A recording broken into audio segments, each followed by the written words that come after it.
الله من الشيطان الرجيم. بسم الله الرحمن الرحيم.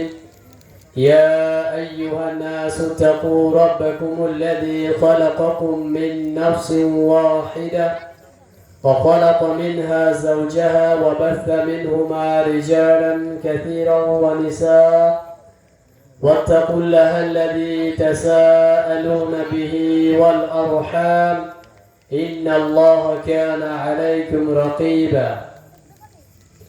يا أيها الذين آمنوا اتقوا الله حق تقاته ولا تموتن إلا وأنتم مسلمون. মহান আল্লাহ সুবহানাহু ওয়া তাআলার নিমিত্তে সমস্ত প্রশংসা জ্ঞাপন করছি, যিনি আমাদেরকে আজকের এমন একটি দিনী সভাতে একত্রিত করেছেন। তার অশেষ নিয়ামতে আমাদেরকে এখানে বসার সুযোগ দিয়েছেন, এই জন্য বলি আলহামদুলিল্লাহ। অতঃপর আমাদের শেষ নবী শ্রেষ্ঠ নেতা রাসূলুল্লাহ সাল্লাল্লাহু আলাইহি ওয়াসাল্লামের প্রতি আল্লাহ সুবহানাহু ওয়া তাআলার পক্ষ থেকে অসংখ্য দরুদ ও শান্তি বিবর্ষিত হোক। আল্লাহুম্মা সাল্লি আলাইহি আল্লাহুম্মা বারিক আলাইহি। মহান আল্লাহ রাব্বুল আলামিন তিনি বান্দার উপরে, তার সৃষ্টির উপরে অনেক দয়া করেছেন, অনেক তিনি করুণা করেছেন। এবং আল্লাহ রাব্বুল আলামিন তিনি গোটা পৃথিবীকে যা দিয়েছেন তার জন্য আল্লাহ তাআলা কোনো অর্থ চাননি, কোনো প্রতিদান চাননি। আর আল্লাহ রাব্বুল আলামিন তিনি তার বান্দার প্রতি এবং পুরো পৃথিবীর তার সৃষ্টির উপরে যা কিছু তিনি নিয়ামত প্রদান করেছেন, যদি সেই নিয়ামতের বদলা আল্লাহ চাইতেন তাহলে পৃথিবীর কোনো সৃষ্টির ক্ষমতা নেই যে সেই সৃষ্টি আল্লাহ রাব্বুল আলামিনের নিয়ামতের কোনো বদলা দিতে পারে। যেমন উদাহরণস্বরূপ বলতে পারি, মানব জাতির পুরো শরীরকে নিয়ে যদি আমরা দেখি, এমন একটা পার্টস নেই যে পার্টস দুনিয়াতে কোনো ব্যক্তি দিতে পারে। যদি কোনো মানুষের স্বাভাবিক চোখ নষ্ট হয়ে যায়, গোটা পৃথিবীর সমস্ত ডাক্তার যদি একত্রিত হয় তো ওই চোখ আর ফিরে পাবে না যে চোখ আল্লাহ রাব্বুল আলামিন বান্দাকে দিয়েছে।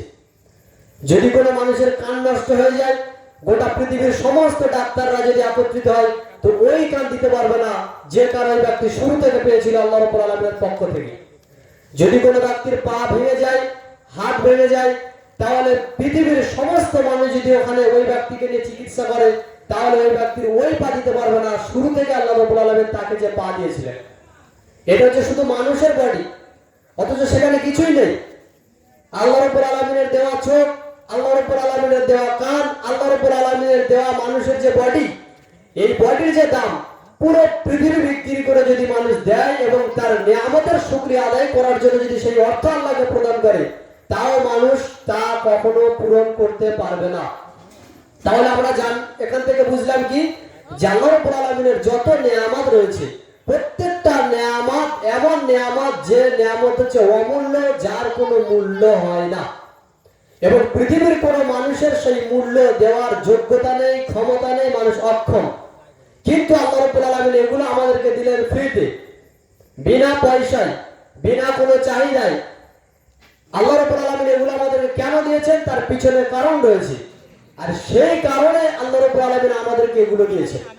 যেমন পবিত্র কোরআন আল্লাহ তাআলা বলেছেন সূরা জারিয়াতের 56 নম্বর আয়াতে, ওয়া মা খালাকতুল জিন্না ওয়াল ইনসা ইল্লা লিয়াবুদুন। আমি আল্লাহ মানব জাতিকে এবং জিন জাতিকে সৃষ্টি করেছি একটাই কারণে। কি কারণ? ইল্লা লিয়াবুদুন, তারা কেবলমাত্র এক আল্লাহ রাব্বুল আলামিনের ইবাদত করবে।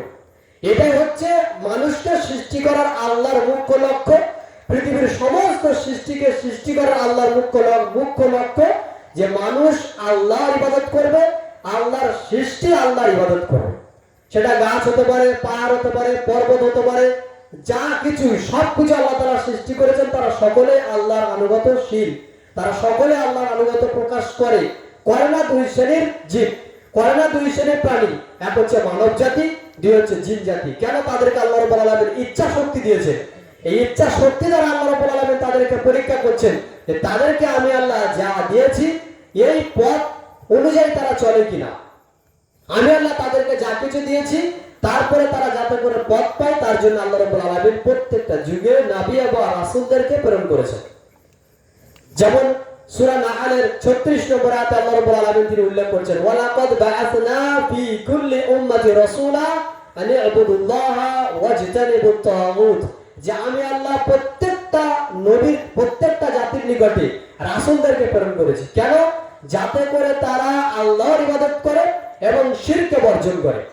তাহলে পৃথিবীতে আল্লাহ রাব্বুল আলামিন প্রতিটা যুগে নবীদেরকে রাসূলদেরকে প্রেরণ করেছেন, যার পিছনে মুখ্য কারণ হচ্ছে যাতে করে মানুষ শিরক কর্মে লিপ্ত না হয়, যাতে করে মানুষ গুমরাহ না হয়ে যায়, যাতে করে মানুষ পথভ্রষ্ট না হয়ে যায়। তাদের এই গুমরাহিতা থেকে বাঁচার জন্য, তাদের এই শিরকি কর্ম পরিত্যাগ করার জন্য, সভ্য জাতিকে একটা অসভ্য জাতিকে সভ্য জাতিতে পরিণত করার জন্য, একটা অসভ্য মানুষকে সভ্য মানুষে পরিণত করার জন্য আল্লাহ রাব্বুল আলামিন প্রত্যেক যুগে নবী এবং রাসূলদেরকে প্রেরণ করেছেন। যেমন আমরা একটু আগে শুনলাম নূহ আলাইহিস সালামের বিষয়ে। নূহ আলাইহিস সালাম তিনি তার কওমকে কি বলছেন? তিনি বলছেন কি, রব্বি ইন্নী দাআউতু কওমি লাইলান ওয়া নাহারা, হে আমার কওম, হে আমার প্রতিপালক, আমি আমার কওমকে রাত দিন দাওয়াত দিয়েছি। কিসের দাওয়াত দিয়েছে? আন ইবুদুল্লাহ, তোমরা এক আল্লাহর ইবাদত করো। তাহলে প্রতিটা নবীর দাওয়াত ছিল একটাই, তোমরা এক আল্লাহর ইবাদত করো। আর মানুষ যখন এক আল্লাহর ইবাদত ছেড়ে পৃথিবীতে তারা নিজেদের নফসের অনুসরণ করতে লাগবে, প্রবৃত্তি অনুপাতে তারা চলাফেরা করতে লাগবে, তখন মানুষের মধ্যে পাপ আর কোনো বাধা হয়ে দাঁড়াবে না। যে কোনো পাপ ওই ব্যক্তি করবে, তার কাছে কোনো কিছু ঠেকবে না, কোনো কিছু বাঁধবে না, যেহেতু সে কোনো গাইডের মধ্যে নেই। একজন মানুষ যখন সে ধীরে ধীরে বড় হয়, আমরা প্রত্যেকে জানি, যারা আমরা বড়রা কি করি? ছোটরা কোনো অন্যায় করলে তাদেরকে আমরা শুধরে দিই। কিভাবে? কাউকে আদর্শ দেখিয়ে, কাউকে নরম ভাবে বলে, কাউকে পিঠে, কাউকে মেরে, কাউকে শাসিয়ে আমরা কি করি? খারাপ কাজ থেকে তাকে আমরা বিরত রাখি। কাকে? যারা ছোট। এখন ছোট কতদিন থাকে? 6 বছর, 7 বছর, 8 বছর, 12 বছর, 17 বছর ছোট। এরপরে কিন্তু আপনি আর তাকে নিজের আয়ত্তে রাখতে পারবেন না। কেন? সে আর এখন ছোট নেই। এখন সে যদি কোনো পাপ করে, তাকে কে রুখবে? তাকে কে এই খারাপ কাজ থেকে বাধাপ্রাপ্ত করবে? কেউ করবে না, একজন করবে, তিনি হচ্ছেন আল্লাহ রাব্বুল আলামিন। তার ভয়, তার উপরে ঈমান এবং তার আনুগত্য মানুষকে মূলত খারাপ কাজ থেকে বিরত রাখবে। তাহলে আমরা যারা বড়রা কোনো পাপ করি, শিরকের পাপ, জিনার পাপ, মানুষকে অন্যায়ভাবে মানুষের অত্যাচার করার পাপ, এই সমস্ত যত পাপ আমরা কখন করব? যখন আমরা মহান আল্লাহ রাব্বুল আলামিনের নির্দেশকে মানব না, যখন আমরা মহান আল্লাহ রাব্বুল আলামিনের আনুগত্য করব না, যখন আমরা আল্লাহর আদেশকে পরিত্যাগ করি, তখন আমাদের দ্বারা এই পাপ সংগঠিত হয়। তাহলে ছোটদের পাপ রুখবে কে? বড়রা। বড়দের পাপ রুখবে কে? আল্লাহ রাব্বুল আলামিন। কি দিয়ে আমাকে রুখতে হবে? আল্লাহর ভয় দিয়ে। যখন আমরা পুরো সমাজটা পাপে লিপ্ত, পুরো সমাজটা একেবারে জর্জরিত হয়ে আছে গোনার কর্মে, তাহলে বুঝতে হবে সেই সমাজের মানুষ আল্লাহ রাব্বুল আলামিনকে ভয় করে না, সেই সমাজের মানুষ আল্লাহ রাব্বুল আলামিনের নির্দেশ পালন করে না, সেই সমাজের মানুষ আল্লাহ যে আদেশ দিয়েছেন সেই আদেশকে পালন করে না। বিধায় তাদের মধ্যে পাপের কর্ম অ্যাভেলেবেল, তাদের মধ্যে পাপের কর্ম অনবরত চলছে। এই পাপের কর্ম যদি আমরা রুখতে চাই, তাহলে আমাদেরকে যে কাজ করতে হবে তা হচ্ছে আমাদেরকে এক আল্লাহ রাব্বুল আলামিনকে ভয় করতে হবে। আপনার ইমাম সাহেব এখনো পর্যন্ত তাবিজ ছাড়তে পারেনি, কেন? তার মধ্যে আল্লাহর ভয় নেই। অথচ সে কথা জানে, মান তাআল্লাকা তামিমাতান ফাকাদ আশরাক, যে ব্যক্তি তাবিজ ঝরালো সেই ব্যক্তি শিরক করলো। তাহলে ইমাম নিজেকে শিরকের কাছ থেকে বিরত রাখতে পারছে না, তার মানে কি? তার মধ্যে আল্লাহর ভয় নেই। আপনার ইমাম এখনো পর্যন্ত আপনার গুটকা ছাড়তে পারে না, সে এখনো পর্যন্ত খৈনি ছাড়তে পারে না, এখনো পর্যন্ত জর্দা ছাড়তে পারে না, কারণ তার মধ্যে আল্লাহর ভয় নেই। যার মধ্যে আল্লাহর ভয় নেই সেই ব্যক্তি মানুষকে কোনোদিন আল্লাহর ভয় দেখিয়ে মানুষকে দূরে রাখতে পারবে না, মানুষ কখনো তার কথাতে কান দিবে না। এটা হচ্ছে মানুষের একটা আখলাক, চরিত্র। আমি যদি কোনো জেনার কর্মে লিপ্ত হই, আমি যদি কোনো নারীর সঙ্গে অবৈধ সম্পর্ক রাখি, আমি যদি কোনো নারীর সঙ্গে মোবাইলে ফোনে গল্প করি, আর আমি যদি বক্তব্য ছাড়ি যে কোনো নারীর সঙ্গে অবৈধ সম্পর্ক রাখা যাবে না, কারোর সঙ্গে ফোনে গল্প করা যাবে না, আমার কথার কোনো দাম আছে? আমার কথার কোনো দাম নেই। কেন? আমি নিজেই ফাঁসে, নিজেই পাপী। কাজে কোনো ব্যক্তি নিজে যখন পাপ করবে, অন্য ব্যক্তিকে সতর্ক করলে মানুষ তার কথা নেবে না। এটা গতি, এটা স্বাভাবিক নীতি, এটা বাস্তবতা। আজকের আমাদের বাস্তবতা ওই জায়গায় পৌঁছে গেছে, এক শ্রেণীর আলেমরা তারা দিনকে বিক্রি করে খাচ্ছে, তাদের মধ্যে হারাম পার্থক্য নেই। আর তাদের সুযোগ নিয়ে তাদেরকে সামনে রেখে দিয়ে যারা আমরা পাপ করতে চাই, পাপ করার মন চাই, যারা পবিত্র অনুসরণ করি, তারা এদেরকে সামনে ঠেকিয়ে দিই যে আলেম মানুষ করছে আর আমরা করতে ক্ষতি কি। নইলে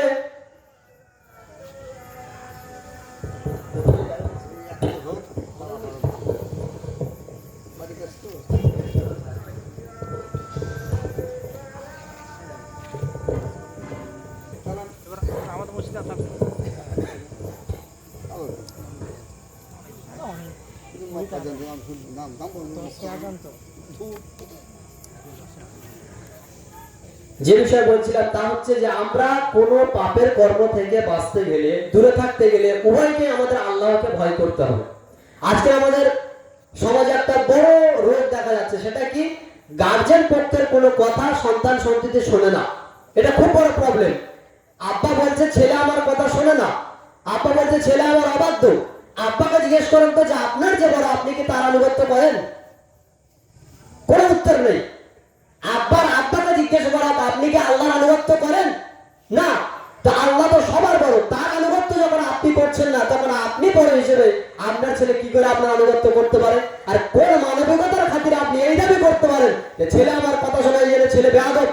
ছেলে বাপের কথা না শোনার জন্য যদি ছেলে বেয়াদব হয়, তাহলে আপনি আপনার বড় মুহাম্মদ সাল্লাল্লাহু আলাইহি ওয়াসাল্লাম এবং আল্লাহ রাব্বুল আলামিনের যে নির্দেশ পালন করছেন না, আপনি কত বড় বেয়াদব। আপনার এই বেয়াদবির ফলাফল হচ্ছে আপনার সন্তান আপনার কথা শোনে না। এটা বাস্তব।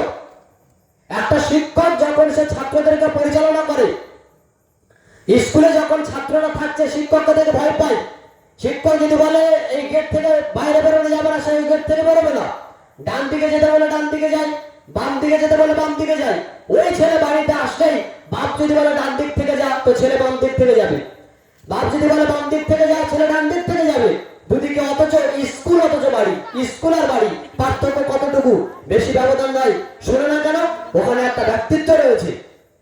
স্কুলের শিক্ষক সে তার ব্যক্তিত্বের উপরে ওখানে রয়েছে, ছাত্রদের উপরে দায়িত্ব পালন করছে। আপনার ব্যক্তিত্ব হারিয়ে গেছে কবে? যখন আপনি নিজের চারিত্রিক গুণকে নষ্ট করে দিয়েছেন নিজের পবিত্র অনুসরণ করতে গিয়ে। তাহলে আমাদের সমাজ নষ্ট হচ্ছে আমাদের দ্বারাতে, আর ইসলামকে নষ্ট করেছে এক শ্রেণীর আলেমরা। মধ্যখানে থেকে গেল আল্লাহর ভয়। যখন আমাদের মধ্যে থেকে আল্লাহর ভয় উঠে যাবে, তখন কিন্তু আমাদের মধ্যে ধীরে ধীরে পাপ কর্ম আরো আসতে থাকবে, আমাদের কেউ রক্ষা করতে পারবে না। একে অপরের সুযোগ নিয়ে যদি আমরা পাপ করতে থাকি, গোটা দুনিয়াটায় পাপে ভরে যাবে, কেউ কাউকে রক্ষা করবে না। যদি তাই হয়, প্রত্যেকটা মসজিদের ইমাম যদি এই মর্মে বলে 5 ওয়াক্ত সালাত যদি কোনো ব্যক্তি আদায় না করে, শরীয়তের দৃষ্টি দিয়ে আমি কোনো ক্ষমতা রাখি না ওই ব্যক্তির জানাজার সালাত আদায়ের জন্য। আমি পড়বো না কথা নয়, শরীয়ত আমাকে অনুমোদন দেয় না যে আমি পড়তে পারি। যদি আমি কোনো বেনামাজির জানাজার সালাত আদায় করি, তাহলে আমাকে হিন্দুরা জানাজার সালাত আদায় করতে হবে। এটা কে বলছে? শরীয়ত বলছে। এখন যদি কেউ বলে ইমাম সাহেব আপনি এই কথা কেন বললেন, তার উত্তর হবে আমি এই কথা বলিনি, শরীয়ত বলেছে। কাজে আমি শরীয়তের গণ্ডির বাইরে যেতে পারি না। প্রত্যেকটা মসজিদের ইমাম যদি এই বাক্য পেশ করে, আর তারা যদি নিজেদের উপরে অটল থাকে, একজন যাবে আর একজন ইমাম আসবে, আর একজন যাবে আর একজন আসবে, যে যাক আর যে আসুক, সবারই কথা একটা হবে, শরীয়ত আমাদেরকে অনুমোদন দেয় না যে বেনামাজি ব্যক্তির জানাজার সালাত হবে। তাহলে যে ব্যক্তিগুলো বেনামাজি, তারা অন্তত এতটুকু মনে করবে যে ভাই আর যাই করে অন্তত জানাজার নামাজ যতক্ষণ আমার পড়া হয় মৃত্যুর পরে, সারা সপ্তাহে হলে অন্তত 5 বার মসজিদে চলে যায়। এটা মানুষ মনে করতো তো, কিন্তু এটা মানুষ মনে করে না। কেন? সালাতকে এখন মানুষ টাকা দিয়ে কিনে নিয়েছে। আপনি সালাত আদায় করেন না, আপনার আব্বা সালাত আদায় করে না, আমার পকেটে কিছু টাকা দিয়ে দেওয়া হলো, আমি তার উমরি কাজা করে দেবো প্রত্যেকদিন কিছু রাখাত পড়ে পড়ে। কি ধর্ম ব্যবসা? এখন এই যে ধর্ম ব্যবসা চালিয়েছে, এই ব্যবসার ভিত্তিতে যারা বেনামাজি তারা সুযোগ পেয়ে গেছে যে না আমরা টাকা দিয়ে খালাস, টাকা দিলে আর কিছু হবে না। আর একটা সুযোগ কি? 5 ওয়াক্ত সালাত তো আদায় করে না, জিন্দেগিতে কোনোদিন মসজিদের গেটও চেনে না। সেই ব্যক্তি মারা গেছে, তার কবরে দেওয়ার আগে তার এই জানাজার কাপড়ের ভিতরে ঢুকে দিয়েছে চিঠি। আচ্ছা, এটা কোনো নীতি হলো? এটা কোনো নীতি হলো? এটা হচ্ছে ধাপ্পাবাজি।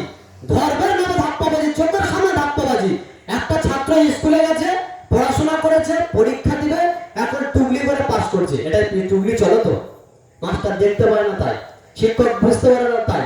এখন কোন শিক্ষক দেখতে পরে টুকলি করতে দেয় কোন ছাত্রকে? দেয় না।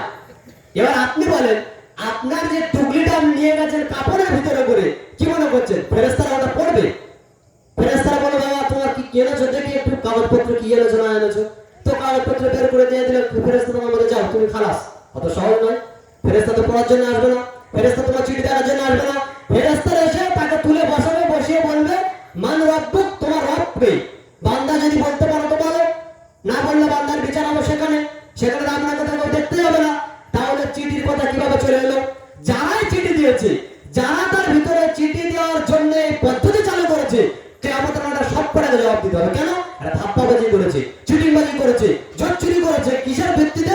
দিনকে মানুষের কাছে খেলানোর ভিত্তিতে। মানুষের দুর্বলতার সুযোগ নিয়েছে এরা। আর আমরা যারা দিনকে মানতে চাই খেলতামাশার মধ্য থেকে, সেই শ্রেণীর ব্যক্তিগুলো এই সুযোগ আমরা গ্রহণ করেছি। কি করবে? সারা জীবন মসজিদের খবর নেই, সারা জীবন নামাজের খবর নেই, দিনের কোনো খবর নেই। কি করছে? চিঠির ভিত্তিতে আমরা পার পেয়ে। অত সহজ নয়, অত সহজ নয়। এই কথা বলি এখানে যে আমি যে কথাগুলো বলছি কাউকে অপমান করার জন্য নয়, হেয় তুচ্ছ করার জন্য নয়। মূলত বলতে চাচ্ছি, দিনটা এত খেলতামাশার বস্তু মনে করলেই আপনাকে জাহান্নামে যেতে হবে। দিন কোনো খেলতামাশার বস্তু নয়। তাহলে আলেমরা সুযোগ নিচ্ছে আপনার পকেটের টাকার দিকে তাকিয়ে, আর আপনি সুযোগ নিচ্ছেন টাকা দিয়ে বেঁচে যাওয়ার খাতিরে। উভয়ের মধ্যে পড়ে আছে বলতে গেলে আল্লাহ ভীরুতা। যদি আমরা আল্লাহকে ভয় না করি, যদি আমরা আল্লাহকে না চিনি, তাহলে আমাদের কোনো নিস্তার নেই। সুতরাং আমাদের প্রত্যেককে এই মর্মে সতর্ক সাবধান হওয়া প্রয়োজন। আজকে এটা নতুন কথা নয়। নিজেরা একদিন মারা যাবেন, প্রত্যেকে একদিন মরে যাবে। আর মারা যাওয়ার সাথে সাথে আপনার সামনে দাঁড়িয়ে আছে পরকাল। ওখানে আমার আব্বা যাবে না, আপনার আব্বা যাবে না, কেউ কারোর দেখা করবে না। বিশ্বাস তো বহুদূরের কথা, নিজের মা গিয়ে আমার সঙ্গে সাক্ষাৎ করবে না। আমার পীরের থেকে আমার মা আমাকে অনেক কোটি গুণ বেশি ভালোবাসে। সেই মা আমাকে কবরে গিয়ে সাহায্য করতে পারবে না, আর তোমার পীর এসে তোমাকে সাহায্য করবে। পন্ডামের জায়গা পাইনি। আমার মা আমাকে এত ভালোবাসে, গায়ে একটা মশা বসার জন্য আমার মা সারা রাত জেগেছে, যে আমার ছেলের গায়ে যেন কোনো মশা না বসে। এত ভালোবাসে আমার মা। সেই মা কে আমাদের মাঠে আমাকে দেখেই পালাবে। কেন? যাতে করে হিসাব না দিতে হয় আমার হয়ে। আমার মা থাকবে না। আমার আব্বা আমাকে এত ভালোবাসে যে তার স্ত্রীকে ছেড়ে দিয়ে যুবক বয়সে বিদেশে চলে গেছে কাজ করে টাকা পাঠাবে। কেন? সন্তান মানুষ করার জন্য। সেই আব্বাকে আমাদের মাঠে আমাকে ছেড়ে পালাবে কেন? নেকির ভাগ যেন সে না চায়। তাহলে এত বড় দায়িত্বশীল, এত বড় আমার মমতা, এত ভালোবাসা, রক্তের সম্পর্ক, সেই ব্যক্তি আমাকে থেকে কিয়ামতের মাঠে আমাকে থেকে পালাচ্ছে। আর আমার পীর সাহেব, আপনার পীর সাহেব কিয়ামতের মাঠে আমাকে বাঁচাবে, চিঠি দিয়ে বাঁচাবে। বাপের খানা করে দিতে 40-এর খানা সকলে মিলে সে খেয়ে গেল আর দোয়া করে গেল। কিসের দোয়া করলো? কিসের খাওয়া? কি এগুলো? মানে ধর্ম মনে করেছে একটা খেলতামাশা বস্তু, কিছু একটা পয়সা করে দিয়ে বিক্রি হয়ে যায়, কেনাকিনি হয়ে যায়। আপনি মারা গেলেন, আমি মারা গেলাম, নেকির দরজা বন্ধ আর নেই। নেকির দরজা বন্ধ আর নেই। চ্যালেঞ্জ থাকলো, কোন ব্যক্তি মারা যাওয়ার পরে তার নামে এরকম খানা করে তার নেকি পৌঁছাতে পারবে এমন কোন হাদিস নেই। একটা হাদিস সহিহ মুসলিমে রাসূল সাল্লাল্লাহু আলাইহি ওয়াসাল্লাম বলেছেন, ইজা মাতাল ইনসান ইনকাতা আনহু আমালু, যখন কোন মানুষ মারা যায় তার নেকির দরজা বন্ধ হয়ে যায়। ইল্লা সালাসা, তিনটে নেকির দরজা খালি থাকে। তার একটা হচ্ছে কি? একটা হচ্ছে ইলমুন ইনতাফাউ বি, ওই জ্ঞান যার দ্বারা মানুষ উপকৃত হয়। ওয়া সাদাকাতুল জারিয়া, ওই দান যেটা অনবরত মানুষ উপকৃত হতে থাকে। ওয়া ওয়ালাদুন সালিহুন ইয়াদউ লাহু, এবং ওই সন্তান যে নেক সন্তান পিতামাতার জন্য দোয়া করে। কে? নেক সন্তান।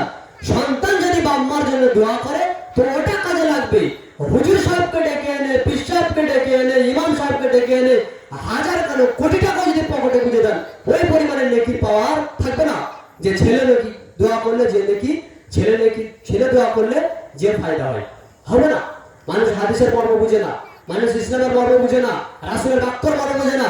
নিজেরা যেমন মনে করে দিনটাকে সেইভাবেই চালায়। এই পর্যন্ত ইসলাম আমাদেরকে মানতে হবে, ইসলাম আমাদেরকে বুঝতে হবে, ইসলাম আমাদেরকে আনুগত্য করতে হবে, এবং আল্লাহ রাব্বুল আলামিনকে ভয় করে আমাদেরকে দিন মানতে হবে। সাধারণ মানুষ হোক, আলেম শ্রেণী হোক, যে যে অবস্থায় আছে, যে যে পর্যায়ে আছে, প্রত্যেকটা মানুষকে আল্লাহকে ভয় করে দিন মানতে হবে। অন্যথায় কিয়ামতের মাঠে সবাইকে আল্লাহর নিকটে জবাবদিহি করতে হবে।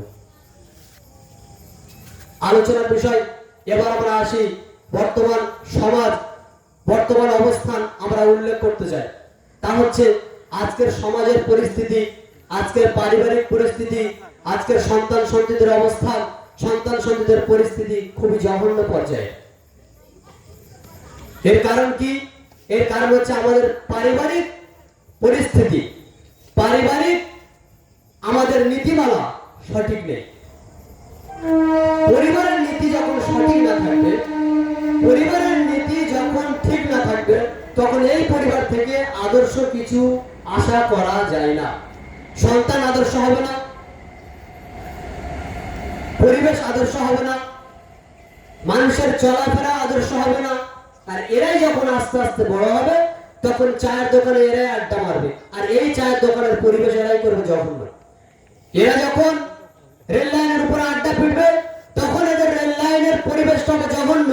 সাইড থেকে কোনো সম্মানী ব্যক্তি যাক, ইমাম সাহেব যাক, এরা বিড়ি খেতে থাকবে, সিগারেট খেতে থাকবে। কেন?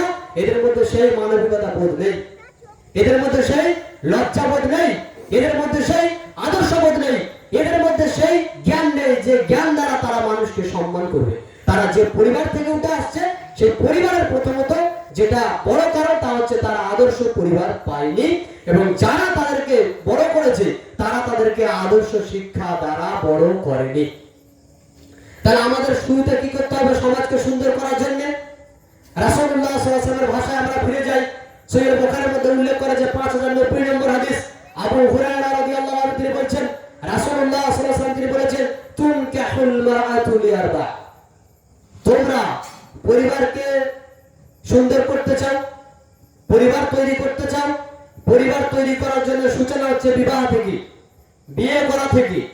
আল্লাহর নবী সাল্লাল্লাহু আলাইহি ওয়াসাল্লাম তিনি মানুষের সমাজকে, একটা সভ্য পরিবারকে কিভাবে তৈরি করতে হবে তার জন্য আল্লাহর নবী সাল্লাল্লাহু আলাইহি ওয়াসাল্লাম আমাদেরকে উপদেশ দিচ্ছেন, আমাদেরকে নীতি শেখাচ্ছেন, আদর্শ শেখাচ্ছেন, কিভাবে একটা পরিবারকে তোমরা আদর্শবান করবে। পরিবার শুরু হচ্ছে বিবাহ দ্বারাই। এই জন্য মুহাম্মদ সাল্লাল্লাহু আলাইহি ওয়াসাল্লাম তিনি বলেছেন, তুনকাহুল মারআতু লিআরবা।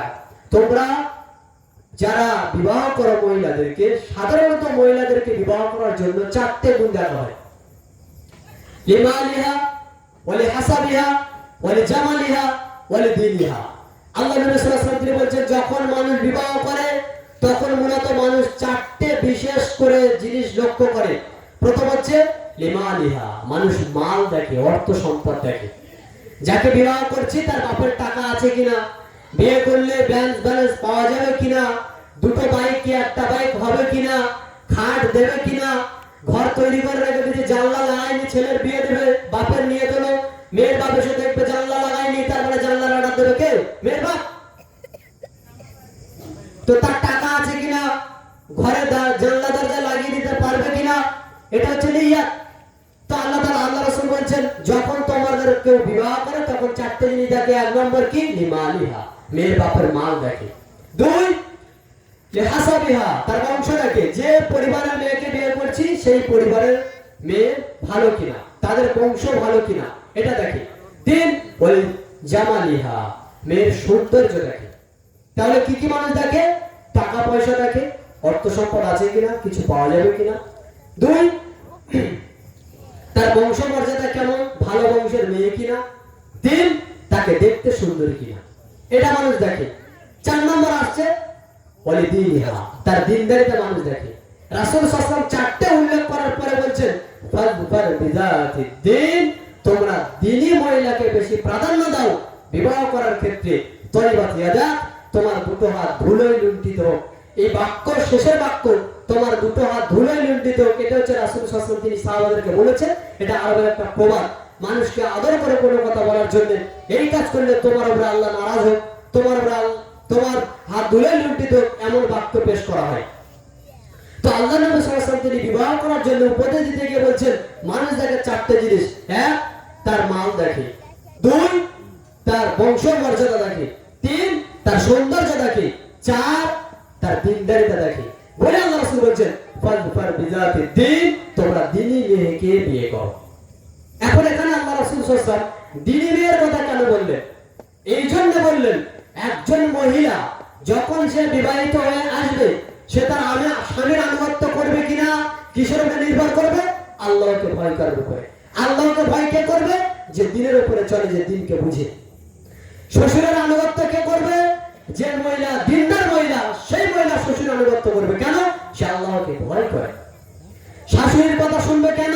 সে দিনদার মেয়ে। দিনদার এই জন্য যে সে আল্লাহকে ভয় করে।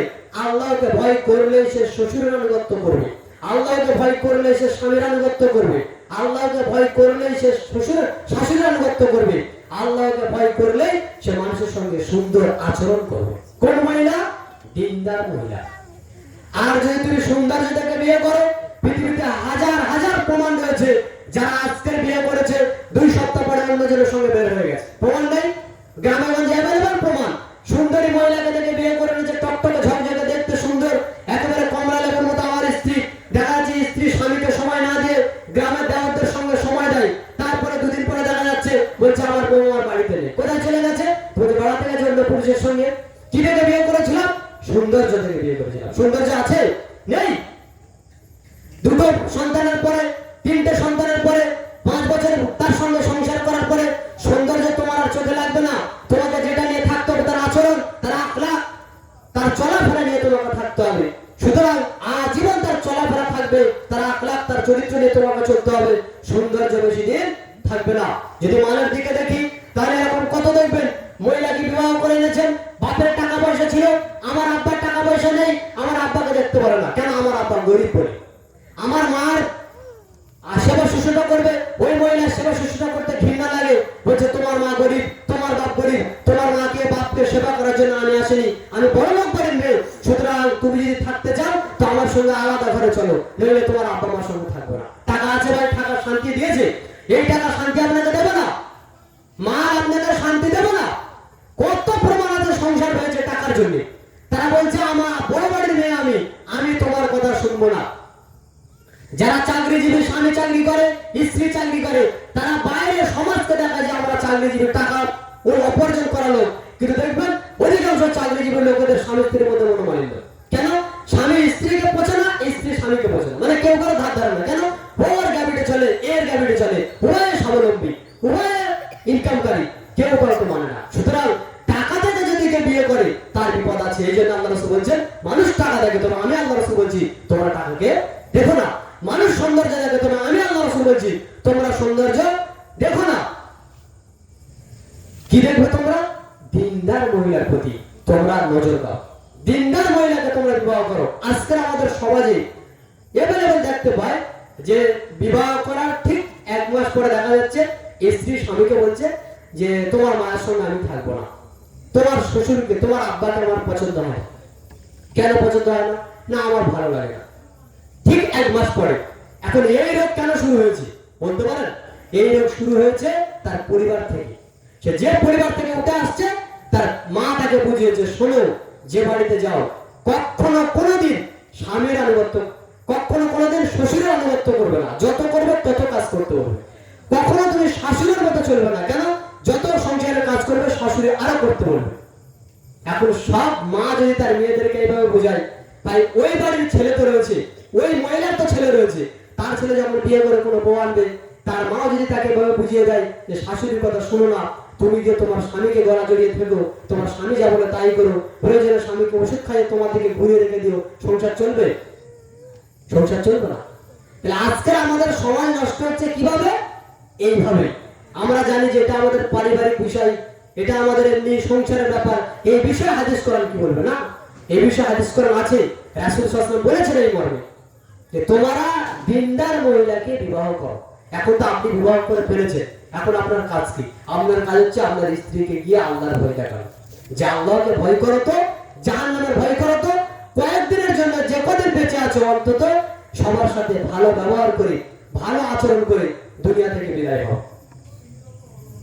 তাহলে এটা হচ্ছে পরিবারের একটা বড় অংশ, যে আপনার পরিবারকে আদর্শ করার জন্য আপনি এই মর্মে চিন্তা করেন আপনার স্ত্রী দিনদার হতে হবে। আপনার স্ত্রী যদি দিনদার না হয়, ওই স্ত্রীকে নিয়ে আপনি সংসার চালাতে পারবেন না।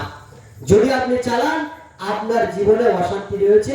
খুব অংশ এমন কম যারা শান্তিক, অল্প মানুষ রয়েছে যারা মানিয়ে গুনিয়ে চলে। কেন? সমাজটা আমাদের এরকম জঘন্য পর্যায়ে পৌঁছে গেছে। যখন সমাজ এইভাবে আমাদের বড় যারা বাপ যারা, মা যারা, তারা যদি এই পর্যায়ে থাকে, তাদের পক্ষ থেকে যারা সন্তান সন্ততি আসবে তারা ভালো হবে না। রাসূলুল্লাহ সাল্লাল্লাহু আলাইহি ওয়াসাল্লাম তিনি বলছেন, বাড়ির মহিলাকে তুমি দিনদার এনেছো, এবার তোমার কিছু দায়িত্ব রয়েছে। কি দায়িত্ব? তাকে সবসময় গাইডে রাখবে। মহিলা এমন একটা আল্লাহর সৃষ্টি, আল্লাহ রাব্বুল আলামিন মহিলাদেরকে নরম দিলে সৃষ্টি করেছে, মানে তাদের অন্তরটা নরম, এত নরম যে তারা আপনার কাছে 22 বছর 23 বছর খেয়েছে, পড়েছে, সব করেছে। ঠিক বিবাহ হওয়ার পরেই 1 মাস পরে দেখবেন বাপের আর মানে সে নিয়ামতের কথা ভুলে গেছে, নেই তার মনে।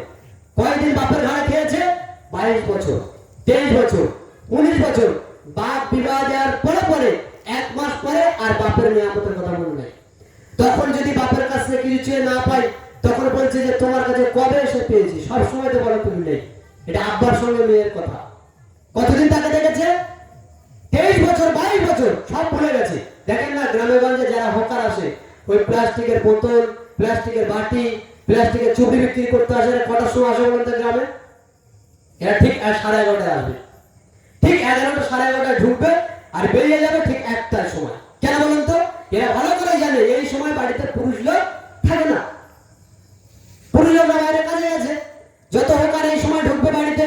এখন বাড়ির মহিলারা তো কিছু একটা দেখলে মন খুলে যায় যে আমাকে এটা নিতেই হবে, একটু কালার যদি ভালো দেখায়, সুন্দর দেখতে হয় তো নিতেই হবে। তো সে এখন মেয়ে কাদেরকে পেয়েছে? নারীদেরকে। অল্প কিছু বললেই ভুলে যায়। 25 টাকার মাল 75 টাকাতে কিনলো। মন ভোলানোর বিষয়ে কথা বলছি। এইটা হচ্ছে নারীদের একটা বৈশিষ্ট্য, যে তারা ভুলে যায়। এই জন্য আপনার কাছে এসে সে অনেক কিছু ভুলে যাবে। আপনি যত নিয়ামত তাকে দেন সে ভুলে যাবে, এটা তার স্বাভাবিক গতি। আল্লাহ তাকে এভাবে সৃষ্টি করেছে, তারা নরম হৃদয়ে। আর নরম হৃদয়ের বলেই তাদের অনেকভাবে মানিয়ে নেওয়া যায়, যেটা পুরুষদের মধ্যে পাওয়া যায় না।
আমরা যে পর্যন্ত ছিলাম যে একজন নারীর দিল, নারীর মন হচ্ছে নরম। আল্লাহ রাব্বুল আলামিন তাদেরকে নরম করে সৃষ্টি করেছে, অন্তর নরম। এই জন্য তাদের দিয়ে অনেক কাজ করিয়ে নিয়ে যায় ভুলিয়ে ভালিয়ে। তাহলে আপনার অনুগত্য করে না কেন? আপনার কথা মানে না কেন? তাহলে এই জায়গাতে আপনার অনেক দুর্বলতা রয়েছে। আপনি তার নরম জায়গাটাকে আরো নিজে নরম হয়ে গেছে, যার কারণে সে আপনাকে আরো পেয়ে বসেছে। আপনাকে একটা কথা বললে আপনি 4টে শুনিয়ে দেখিয়ে দেন, তখন আপনাকে 10টা শুনিয়ে দেবে, তাহলে আপনারা আনুগত্য করবে না। এই জন্য নারীদেরকে পরিচালনা করার জন্য একটা দক্ষতা লাগে, একটা ব্যক্তিত্ব লাগে। আপনি যেটা বলবেন, ন্যায্য কথা বলবেন, ওটাই চলবে, ওটাই হবে, ব্যাস এইটাই শেষ। আর এক পা নড়াচড়া করা যাবে না। দিনের ক্ষেত্রে বিশেষ করে যদি কোনো কথা দ্বিমত এসে যায়, এক চুল পরিমাণ এদিক ওদিক করা যাবে না। আর যদি স্বামী স্ত্রীর মধ্যে সাংসারিক কোনো পরামর্শের ভিত্তিতে কোনো কথা হয়, সেখানে দ্বিমত থাকলে আপনি কিছুটা নরম হন, আপনাকে নরম হতে হবে, পরামর্শ ভিত্তিক কাজ করতে হবে। কিন্তু দিনের ক্ষেত্রে কোনো নমনীয়তা দেখানো যাবে না। দিনের ক্ষেত্রে নমনীয়তা মানে স্ত্রীকে বিবাহ করে দিয়েছি, স্ত্রী বাড়িতে থাকবে, আমার আনুগত্য করবে, আমার আব্বা মা যারা আছে তাদের সেবা শুশ্রূষা করবে যতটুকু পারা যায়, আর বাড়ির বাইরে বেরোবে না, বেপরদায় থাকবে না, মানুষের সঙ্গে বেশি আড্ডা পিটবে না, এর বাড়ি গিয়ে ওর বাড়ি গিয়ে দল দেবে না। এর বাড়ি ওর বাড়ি যখন যাবে তখন বুঝবেন আপনার স্ত্রী আর আপনার আনুগত্যের মধ্যে নেই। প্রত্যেকটা নারী, বাড়ির মহিলারা যখন অন্য কোনো বাড়িতে গিয়ে বেশি গল্প করে, তখন বুঝে নেবেন সে অন্য বাড়িতে যখন গেছে, অন্য বাড়ির মহিলা তার শাশুড়ির নামে কিছু বলবে, শ্বশুরের নামে কিছু বলবে, তোমার শাশুড়ি এমন, তোমার শাশুড়ি এমন, তোমার স্বামী এমন। তখন মন তো নরম, সব কিছু শুনে এসে এখন শ্বশুরকে দেখলে ওর গা কেমন করে, শ্বশুরকে দেখলে গা কেমন করে। কোথা থেকে উৎপত্তি হয়েছে? বাড়ির বাইরে যাওয়ার কারণে। সুতরাং আপনাকে তাকে বাড়ির মধ্যে রাখতে হবে, বাড়ির বাইরে যেতে দেওয়া যাবে না। বর্তমান আমাদের সংসার ধ্বংস হওয়ার বড় একটা কারণ হচ্ছে নারীদের এবারে ঘুরে বেড়ানো। আর নারীদের বাড়ির বউদের এবারে ঘুরে বেড়ানোর বড় কারণ হচ্ছে তার স্বামীদের দুর্বলতা। কিছু বলে না। যারা বিবাহিত ব্যক্তি, রাসূলুল্লাহ সাল্লাল্লাহু আলাইহি ওয়াসাল্লাম তিনি বলছেন, এশার নামাজ পড়ে যেন বাইরে কেউ না যায়। এশার নামাজ পড়ে আপনি বাইরে যাবেন না। কাজ করে এসেছেন, এশার নামাজ পড়লেন, খাওয়া দাওয়া করলেন, 8:30 9টা পর্যন্ত ঘুমিয়ে গেলেন, কথা শেষ। আপনি এখন গিয়ে কোথায় বসে আছেন? চায়ের দোকানে রাত 10:30 পর্যন্ত। আপনার স্ত্রী কি করবে? কি করতে পারে সে? শয়তানি কিছু বুদ্ধি আটবে, এটাই তো হবে কিছু। এখন আপনার যখন এই ব্যক্তিত্ব হারিয়ে যাচ্ছে যে আপনি বাড়িতে সময় দেন না, আপনি নিজের সিস্টেম অনুপাতে চলাফেরা করেন না, আপনি যদি স্ত্রীকে শাসন দেন, সে আপনাকে 10টা কথা বলবে। কেন? আপনার ব্যক্তিত্ব নেই, দুর্বলতা। তাই একজন নারী তার বাড়ির মধ্যে থাকবে, একজন বউ হিসেবে সে বাড়িতে থাকবে, বাড়ির বাইরে বেরোবে না। যদি কোনো জায়গায় যাওয়ার প্রয়োজন হয় তাহলে স্বামীর নিকট থেকে অনুমতি চাইবে। এমনকি যদি রাস্তার এপার থেকে ওপারে হয়, রাসূল সাল্লাল্লাহু আলাইহি ওয়াসাল্লামের বাড়ি আর আবু বকরের বাড়ি বেশি দূরে নয়। রাসূল সাল্লাল্লাহু আলাইহি ওয়াসাল্লামের বাড়ি আবু বকরের বাড়ি বেশি দূরে নয়। আল্লাহ নবী সাল্লাল্লাহু আলাইহি ওয়াসাল্লাম প্রত্যেকদিন দুবার করে যাতায়াত করতেন আবু বকরের বাড়ি। আবু বকরকে আল্লাহ নবীর শ্বশুর, আয়েশা রাদিয়াল্লাহু আনহা হচ্ছে আবু বকরের কন্যা। এরপরে আবু বকর রাদিয়াল্লাহু আনহু, আয়েশা রাদিয়াল্লাহু আনহা তিনি একদিন নিজের বাপের বাড়িতে যাবেন, কোন এক সমস্যার কারণে, এমনি যাবেন না, সমস্যার কারণে। তাও তিনি অনুমতি নিচ্ছেন আল্লাহ নবী সাল্লাল্লাহু আলাইহি ওয়াসাল্লামের নিকটে যে আমি কি আমার বাপের বাড়িতে যেতে পারবো? রেললাইনের এপার আর রেললাইনের ওপার, ওপারের এপারে বাপের বাড়ি শ্বশুর বাড়ি, এতটুকু বাপের বাড়ি যাওয়ার জন্য স্বামীর নিকট থেকে অনুমতি যাচ্ছে কে? আয়েশা রাদিয়াল্লাহু আনহা। কেন? বিনা স্বামীর অনুমতিতে বাড়ির বাইরে বের হওয়া হারাম। এই সিস্টেম আপনি বলছেন হারাম। আরে আমার স্ত্রী তো বাজারে অ্যাভেলেবেল ঘুরে বেড়ায়, আমাকে না বলে প্রত্যেক দিনে বেলা বলা যায়, তো আমার অন্য বাড়িতে যাওয়া কি? আমার স্ত্রী তো বাজারে যায়, আমাকে না বলে। এই যে আপনার ব্যক্তিত্ব হারিয়ে গেছে। আজকে বাজারে গেছে, কালকে আরো অন্য কোথাও যাবে, এই পরিবার টিকবে না। সন্তান সন্ততিকে আপনি আনুগত্যের মধ্যে রাখতে পারবেন না। কেন? আপনি আনুগত্যে নেই, আপনি সেই সিস্টেমের ভিতরে নেই। রাসূলুল্লাহ সাল্লাল্লাহু আলাইহি ওয়াসাল্লাম তিনি বলেছেন, নারীরা পর্দার মধ্যে থাকবে, তারা বিনা কারণে বাইরে যাবে না। যদি যায় স্বামীর অনুমতি ক্রমে তাদেরকে যেতে হবে। সহিহ বুখারীর মধ্যে উল্লেখ করা হয়েছে 5240 নম্বর হাদিস, রাসূল সাল্লাল্লাহু আলাইহি ওয়াসাল্লাম তিনি বলেছেন, লা তুবাশিরুল মারআতুল মারআ ফাতানআতাহা লিজাওজিহা কাআন্নাহু ইয়ানজুরু ইলাইহা। অপর কোন মহিলা আর একজন মহিলার প্রতি দৃষ্টি নিক্ষেপ নয়। গায়ে যদি হাত দেয়, গায়ে হাত দেওয়ার কারণে যদিও স্ত্রীর শরীরে নমনীয়তা তার স্বামীর নিকটে পেশ করে, তো আল্লাহ নবী সাল্লাল্লাহু আলাইহি ওয়াসাল্লাম তিনি বলছেন, ফাতানআতাহা লিজাওজিহা, ওই নারী তার স্বামীর নিকটে গিয়ে অমুক নারীর কথা যদি প্রকাশ করে যে তার শরীর এত নরম, তার শরীর এত সুন্দর, তখন তার স্বামী তাকে অন্তরের চোখ থেকে দেখবে। আর এটা হচ্ছে জিনার গুনাহ। কোন গুনাহ? যদি কোনো নারী অন্য কোনো নারী গায়ে স্পর্শ করে, হাত দেয়, হাত দিয়ে দেখার পরে তার নিজের স্বামীর কাছে বর্ণনা করে ওই নারীর শরীরের নমনীয়তা, এই স্ত্রী যদি তার আপন স্বামীর কাছে গিয়ে প্রকাশ করে, স্বামী যদি ওই নারীকে অন্তরে কল্পনা করে, তাহলে সেটা হবে জেনার গুনাহ। কারা কারা জেনার গুনাহ করার জন্য সহযোগিতা করেছে? একজন নারী অপর নারীর গায়ে হাত দিয়ে তার নিজের স্বামীর নিকটে অমুক মহিলার শরীরের বর্ণনা পেশ করেছে। তাই তাহলে একজন পুরুষ আর একজন নারী সারাদিন কি করে ইয়ার কি আর ফাজলামি আর ঠাট্টা করতে পারে যে আমার কি হয়, দেওর হয়, আর স্ত্রী বলছে আমার দেওর, আর ছেলে বলছে আমার ভাবি হয়। দুজনের এমন সম্পর্ক যে কেউ বুঝতে পারে না এরা আসলে দেওর ভাইয়ের সম্পর্ক নাকি আসলে এদের স্বামী আর স্ত্রীর সম্পর্ক। বোঝা যায় না, সমাজে বোঝা যায় না। এই যে পরিবার, আপনাকে আমি বলছি পরিবারের সিস্টেম, এগুলো আপনাকে ধরে ধরে পড়ার কারণ হচ্ছে এই বিষয়ে আপনাকে সতর্ক হতে হবে। যে গল্প করছে সে একজন যুবক, আর যার সাথে গল্প করছে সে একটা যুবতী, উভয়ের মধ্যে নিবিড় সম্পর্ক। এই মর্মে রাসূল সাল্লাল্লাহু আলাইহি ওয়াসাল্লাম বলছেন, ইবনে উমর তিনি বলছেন, রাসূল সাল্লাল্লাহু আলাইহি ওয়াসাল্লাম বলেছেন, লা ইয়াখলুনা রাজুলুন বিইমরাতিন ইল্লা কানা সালিসুহুমা শাইতান। কোন নারী আর কোন পুরুষ যখন একত্রে দুজনে গল্প করে, দুজনে যখন শুধু নারী আর পুরুষ রয়েছে আর কেউ নেই, যখন দুজনে গল্প করে তখন তাদের মধ্যে তৃতীয় জন ব্যক্তি থাকে শয়তান। কে থাকে? শয়তান। যত দেওর আর যত ভাবি একসাথে দুজনে বসে গল্প করছে, বাড়িতে কেউ নেই, ওই এলাকাতে কেউ নেই, ওই তল্লাটে কেউ নেই, বুঝতে ওদের মধ্যে তৃতীয় জন আছে কে? শয়তান। তারপরে 2 সপ্তাহ পরে, 3 সপ্তাহ পরে, 1 বছর, 1 মাস পরে, 6 মাস পরে দেখবেন আপনার স্ত্রী আপনাকে আর পছন্দ করছে না। আপনি বাড়িতে এলে আপনার স্ত্রী কেমন লাগে? তার খারাপ লাগে, শরীর জ্বলে। কেন? তার আর আপনাকে ভালো লাগছে না।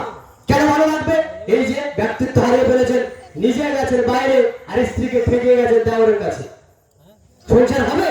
সংসার থাকবে? সংসার থাকবে না। এটা হচ্ছে দ্বিতীয় স্টেপ, যে আপনি আপনার স্ত্রীকে কন্ট্রোল করতে শিখুন, তাকে পর্দার মধ্যে রাখতে শিখুন। উত্তম মহিলাকে রাসূল সাল্লাল্লাহু আলাইহি ওয়াসাল্লাম তিনি বলেছেন, ভালো মহিলার পরিচয় কি? খায়রুন নিসা ইমরাআতুন। মহিলাদের মধ্যে ওই মহিলা হচ্ছে সবচেয়ে ভালো, ওই স্ত্রী হচ্ছে সবচেয়ে ভালো। ইযা নাযারতা ইলাইহা সাররাতকা। যখন তুমি স্ত্রীর প্রতি তাকাবে তখন স্ত্রী তোমাকে খুশি করবে। খুশি করা মানে স্ত্রীর দিকে তাকালে স্ত্রী স্বামীর প্রতি এমন ইশারা করবে, এমন দৃষ্টি নিক্ষেপ করবে যাতে করে স্বামী খুশি হয়।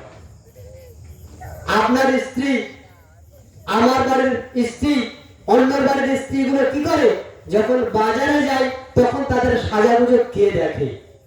মানে ও যেন এখন স্ত্রী সেজেছে গোটা বাজারে যত মানুষ আছে সকলের জন্য, সবাই ওকে দেখে খুশি হবে।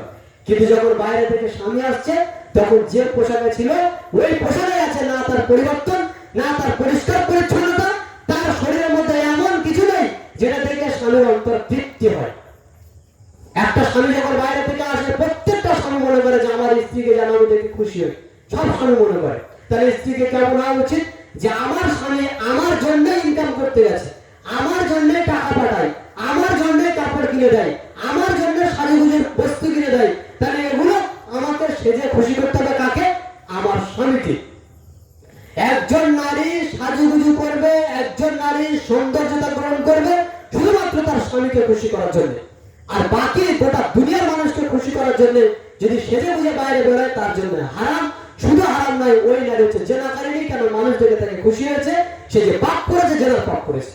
তাহলে একজন নারী যদি ভালো নারী হয়, উত্তম নারী হয়, সুন্দর নারী হয়, তার একটা বৈশিষ্ট্য কি? ইযা নাযারতা ইলাইহা সাররাতকা। যখন তুমি তার দিকে তাকাবে, তোমার স্ত্রীর দিকে তাকাবে, তোমার স্ত্রী তখন তোমাকে খুশি করবে। কেমন স্ত্রী তাহলে হতে হবে? আমার স্বামী আসবে অমুক বারে, আমার স্বামী আসবে অমুক সময়, আমার স্বামী যখন আসবে সংবাদ যখন পাবো তখন নিজেকে সুন্দর করে পরিপাটি করে রাখতে হবে, সাজিয়ে গুছিয়ে রাখতে হবে। কেন? যাতে করে আমার স্বামী আমাকে দেখে খুশি হয়। এটাই তো তোমার সবচেয়ে বড় পাওনা। এবং স্বামী যখন স্ত্রীকে দেখে খুশি হবে তখন স্ত্রী তার নেকি পাবে। কেন নেকি পাবে? এই জন্য যে স্বামীকে খুশি করা হচ্ছে স্ত্রীর একটা ইবাদত। স্বামীকে খুশি করা স্ত্রীর একটা ইবাদত। স্বামীকে নারাজ করা হচ্ছে স্ত্রীর জন্য একটা গুনার কাজ। তাহলে প্রত্যেকটা স্ত্রীর উপরে জরুরি যে তার স্বামীকে খুশি রাখা। তার একটা হচ্ছে নিজের সুন্দর শরীরকে দিয়ে স্বামীকে খুশি করা, নিজে সুন্দর করে সাজুগুজু করে স্বামীর সামনে নিজেকে উপস্থাপন করা, এতে কি হবে? স্বামী তাতে সন্তুষ্ট থাকে। মোবাইলে রাত দিন নারীদের দেখছে সুন্দর করে সেজে গুজে নাচছে মোবাইলে নারীরা। এখন এ দেখছে যতগুলো নারী, একটা কালো মহিলা কেউ নেই মোবাইলে যারা নাচতে আসে। বাইরে থেকে যদি দেখে যে আমার স্ত্রী খুব সুন্দরভাবে সেজেছে, তখন সে এই নারীদেরকে আর পছন্দ করবে না। কেন? তাদের থেকে কোটি গুণে ভালো আমার স্ত্রী। আর তোমার স্ত্রী ঘর লেপছিল, হাতে পর্যন্ত গোবর লাগানো রয়েছে, মুখে কালি লাগানো রয়েছে, শরীরে ঘামের গন্ধ রয়েছে, এই অবস্থা আছে, আপনি বাড়িতে এলেন, আপনার কি মনে হয় অন্তরটা জ্বলে উঠবে না? কোথায় আমি এলাম? নরকে এলাম নাকি আমি স্বর্গে এলাম? কোন জায়গাতে এলাম? এতদিন বাইরে থেকে কাজ করে এলাম, একটু শান্তি পাবো দেখে, তো দেখছি এই অবস্থা।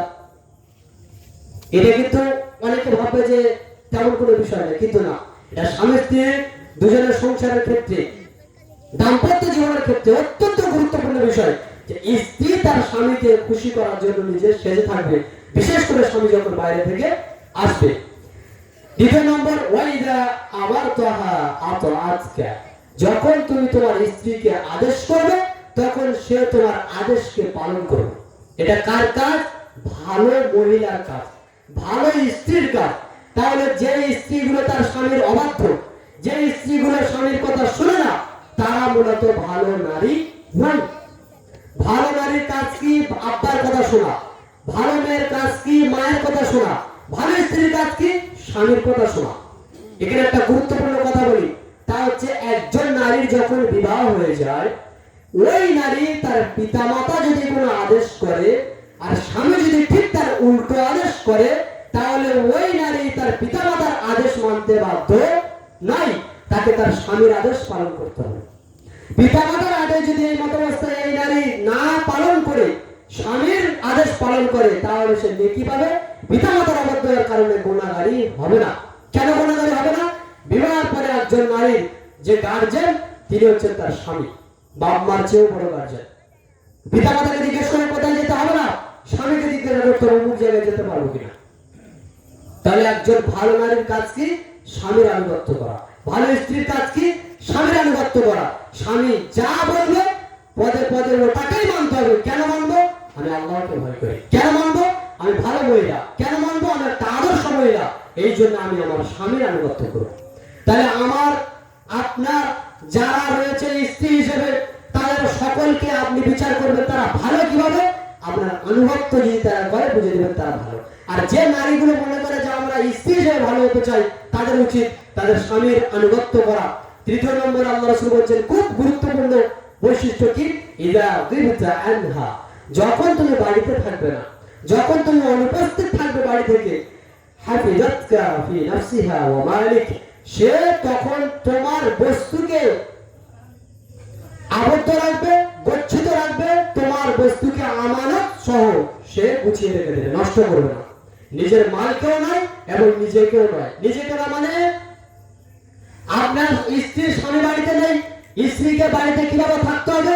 গুটিয়ে থাকতে হবে। আমার স্বামী যদি কোনো জায়গায় যেতে আদেশ করে তবে যাবো, স্বামী আদেশ করেনি যাবো না। আমার স্বামী যে টাকা পাঠায় একটা টাকা ওখান থেকে খরচ করবো না। যদি একটা টাকাও খরচ করি, স্বামীকে বলবো এটা কি আমি খরচ করতে পারি? যদি স্বামী ওখান থেকে বলে খরচ করো, তাহলে আপনি খরচ করবেন। সংসারকে এইভাবে মেনটেন করতে হবে। আপনি চলে গেছেন, টাকা পাঠাচ্ছেন, স্ত্রী টাকা খরচ করছে, কোথায় খরচ করছে, কিভাবে করছে, কোনো খবর নেই।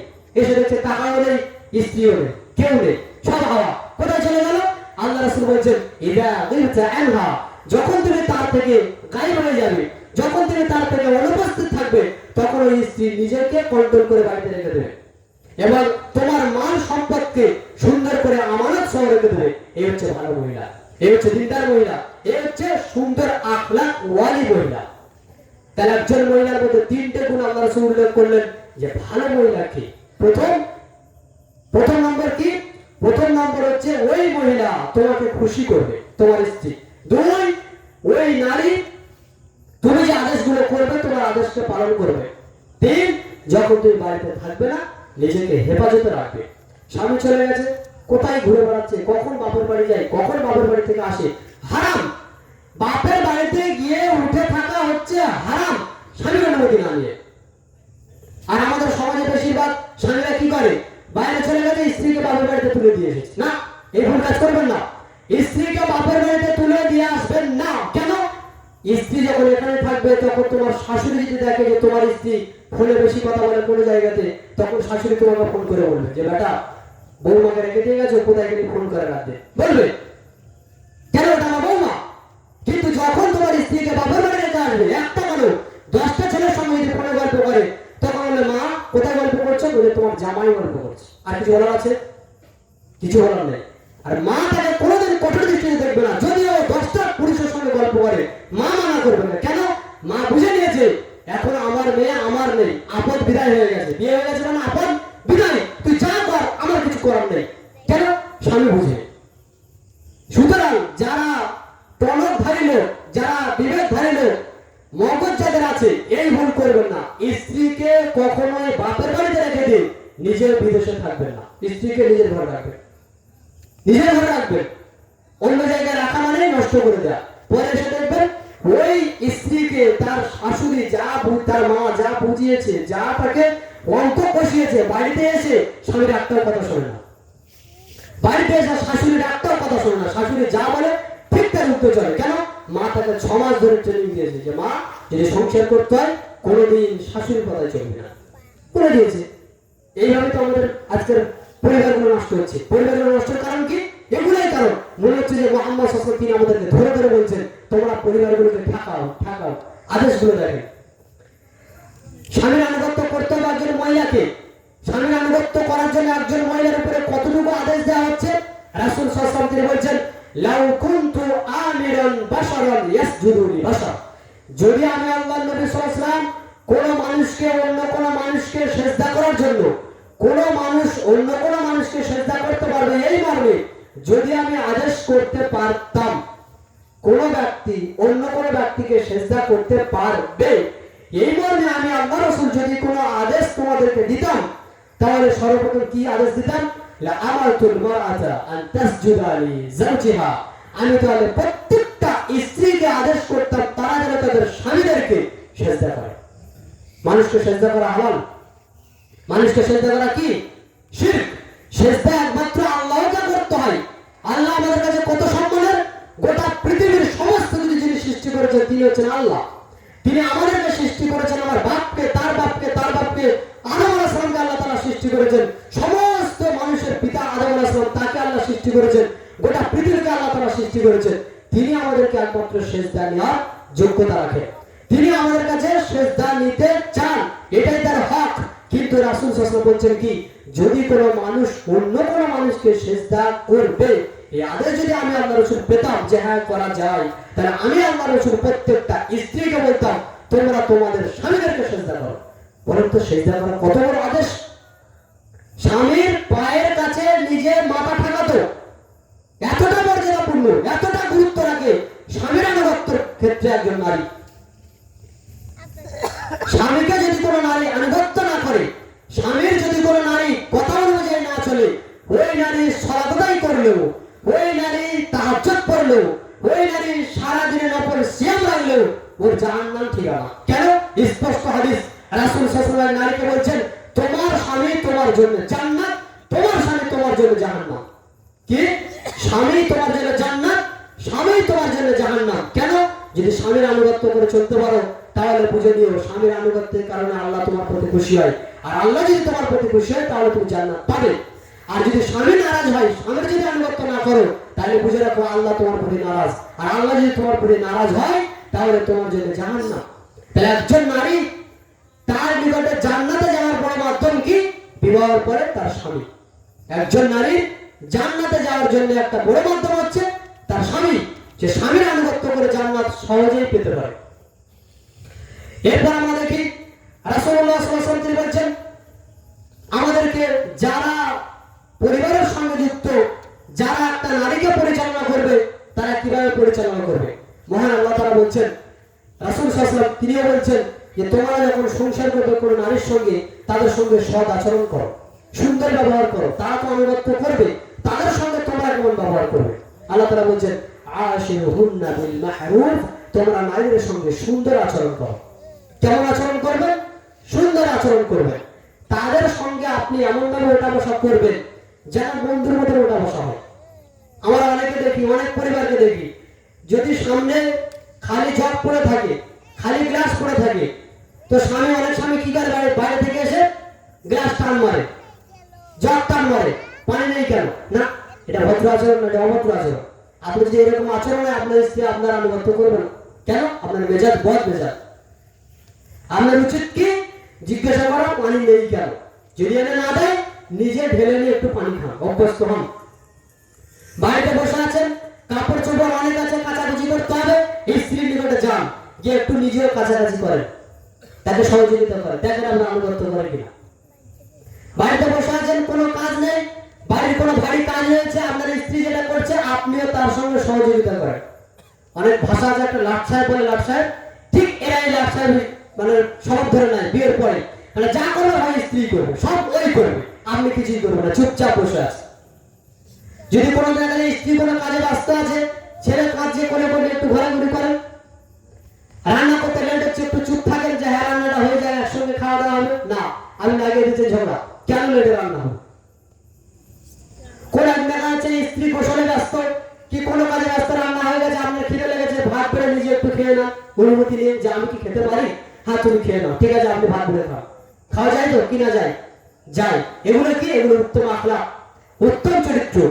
স্ত্রীর নিকটে আপনাকে এমন ভাবে দাঁড়াতে হবে যে স্ত্রী যেন আপনাকে মনে করে যে আমার স্বামী পুরো এলাকার সবার চেয়ে ভালো, আমার স্বামীর মতো আর কোনো পুরুষ নেই। কিন্তু আপনার যদি মেজাজ বদ হয়, তার সঙ্গে যদি আপনার আচরণ খারাপ হয়, তখন আপনার স্ত্রী আপনাকে দিয়ে আর গ্রামের ওই দেওয়ারকে দিয়ে, ওই ভাসুরকে দিয়ে মাপবে যে আমার ভাসুরটা ভালো না আমার স্বামীটা ভালো, আমার দেওয়ারটা ভালো না আমার স্বামীটা ভালো। দুজনে যখন মাপবে, যখন দেখবে স্বামী ভালো না, তখন আপনার প্রতি ভালোবাসা কমে যাবে। আর যখন আপনার প্রতি আপনার স্ত্রীর ভালোবাসা কমে যাবে, তখন আনুগত্য কমে যাবে। আর আনুগত্য কমে যাওয়া মানে সংসার গেল, আর কিছু করার নেই। এই জন্য আপনাকে একটু কম্প্রোমাইজ করে, সংযত করে চলাফেরা করতে হবে স্ত্রীর সঙ্গে। এই মানে রাসূল সাল্লাল্লাহু আলাইহি ওয়াসাল্লাম তিনি বলছেন, আয়েশা রাদিয়াল্লাহু আনহা তিনি বলছেন, রাসূল সাল্লাল্লাহু আলাইহি ওয়াসাল্লামের নিজের সহধর্মিণী স্ত্রী, তিনি বলছেন, খায়রুকুম লিআহলিহি, তোমাদের মধ্যে সবচেয়ে ভালো হলো ওই লোকটা যে লোক তার পরিবারের কাছে ভালো। আপনি কেমন মানুষ, আপনার চরিত্র কেমন, আপনার রাগ কেমন, আপনার মেজাজ কেমন, গ্রামের কাউকে জিজ্ঞাসা করতে হবে না। কাকে গেলে পাবো? আমি স্ত্রীর কাছে গেলে পাবো। যাচ্ছে আপনার স্বামী কেমন, আপনার স্বামী রাগ কেমন, বলছে খুব বদ মেজাজ।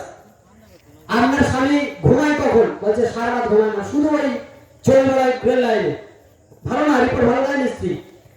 আপনার স্বামী সারাদিনে আপনাকে কয় ঘন্টা সময় দেয়, বলছে সময় কি, কাজ করে এলে টাকা খুঁজে পাওয়া যায় না বাড়িতে, না সেটা ঠিক না, আপনাকে সময় দিতে হবে তার কাছে।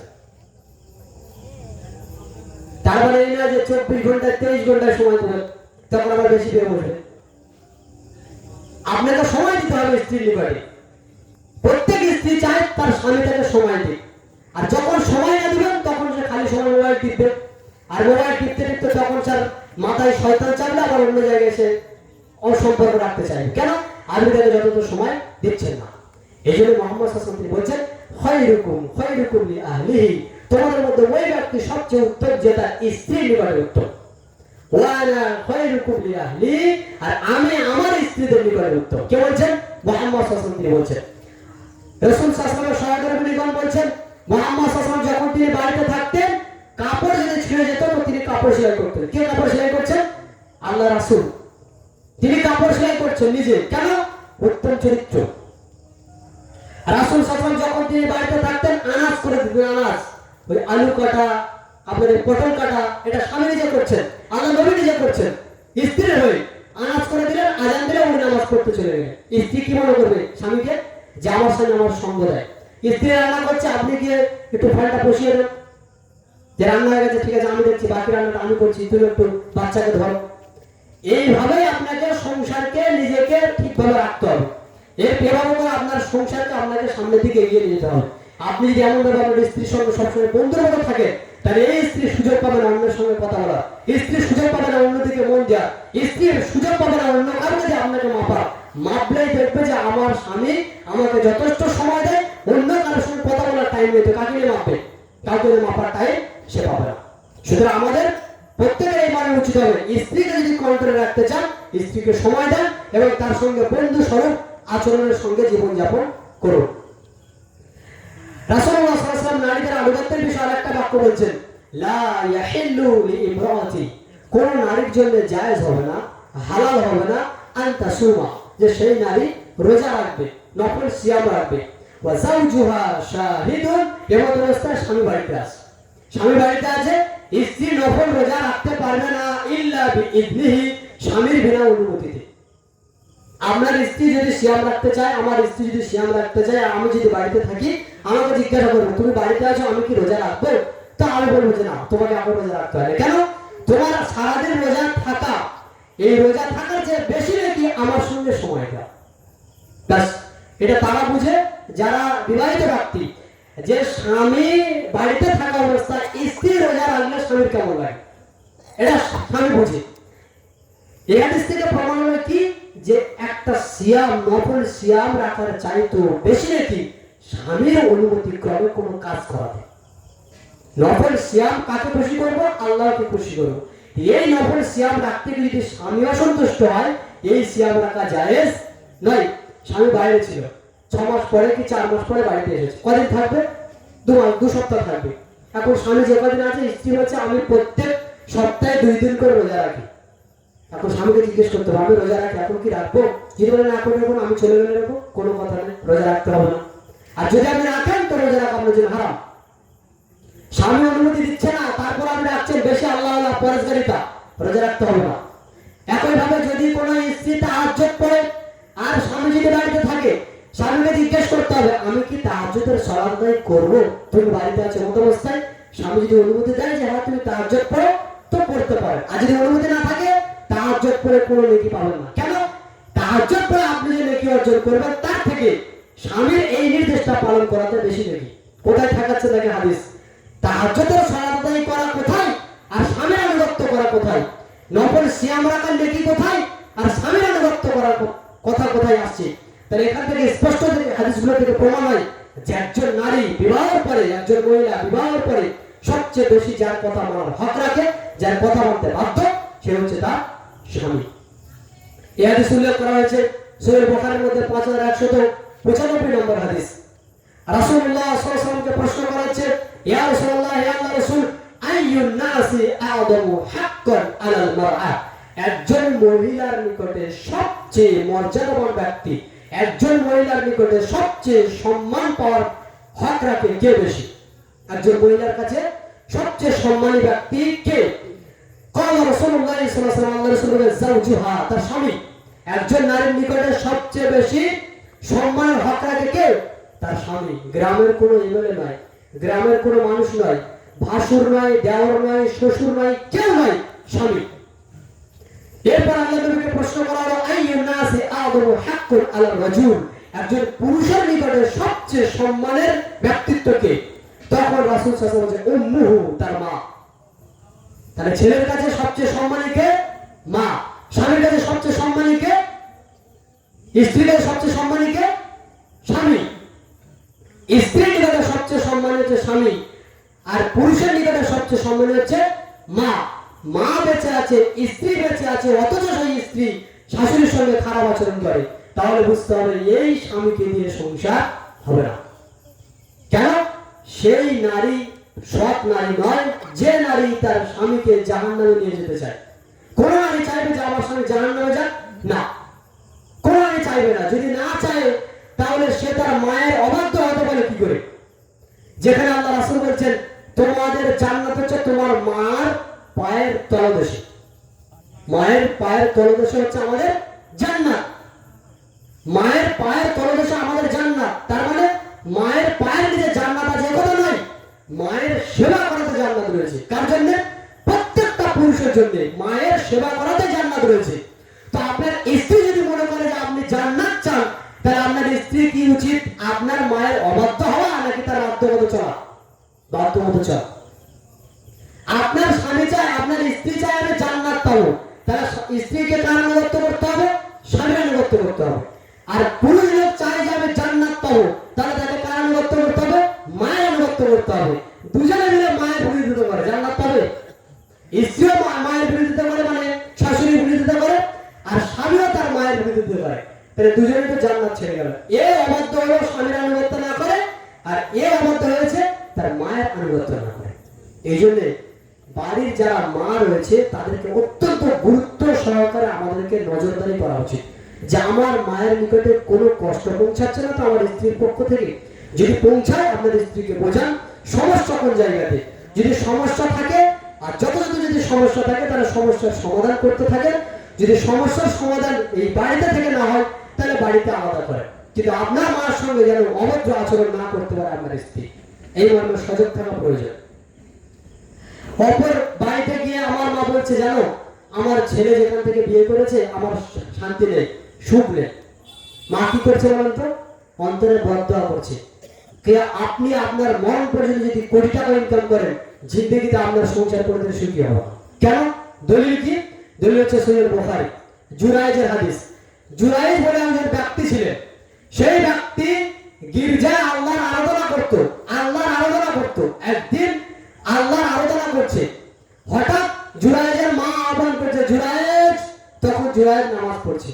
জুরাইজ নামাজের মধ্যে মনে মনে ভাবছে আমি মায়ের কথা সাড়া দেবো নাকি আমি নামাজ চালিয়ে যাবো। একদিকে আল্লাহর নামাজ পড়ছি আর একদিকে মা ডাকছে, কোন দিকে সাড়া দেবো? জুরাইজ এখন সন্তানের মধ্যে পড়ে গেছে, করবো কি করবো কি। এমত অবস্থায় মা কয়েকবার ডেকে বদদোয়া করলেন, জুরাইজ তোমার যেন মরণ না হয় যতক্ষণ তুমি একটা করে নষ্ট মহিলার মুখ না দেখো।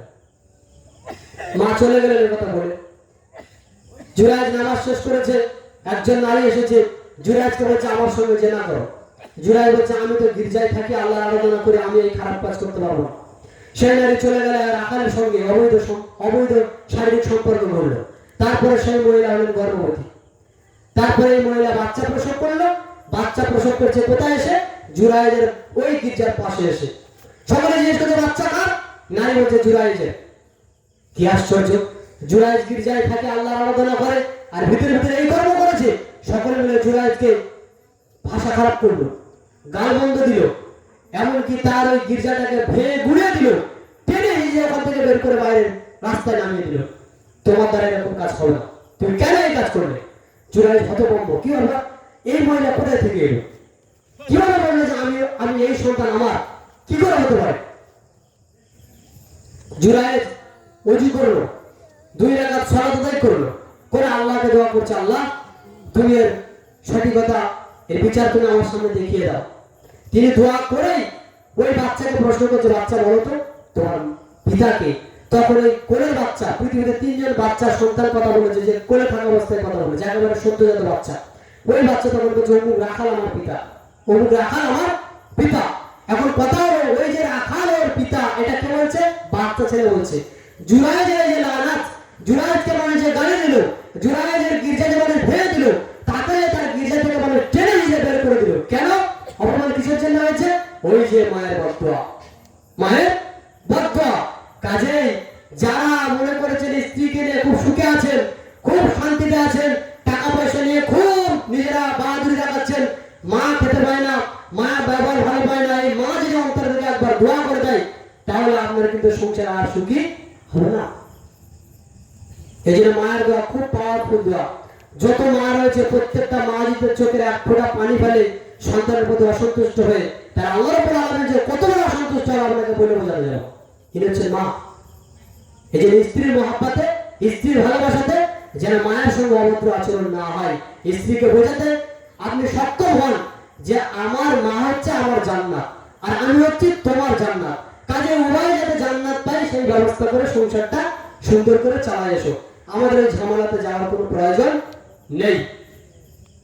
মহান আল্লাহ রাব্বুল আলামিন তিনি বলছেন আমরা যারা এতক্ষণ সংসার করে আসলাম, এই যে সংসারের পরিপাটি পরিস্থিতি অবস্থা আমরা উল্লেখ করলাম, এটা হচ্ছে স্বামী স্ত্রী কিভাবে সংসার করবে।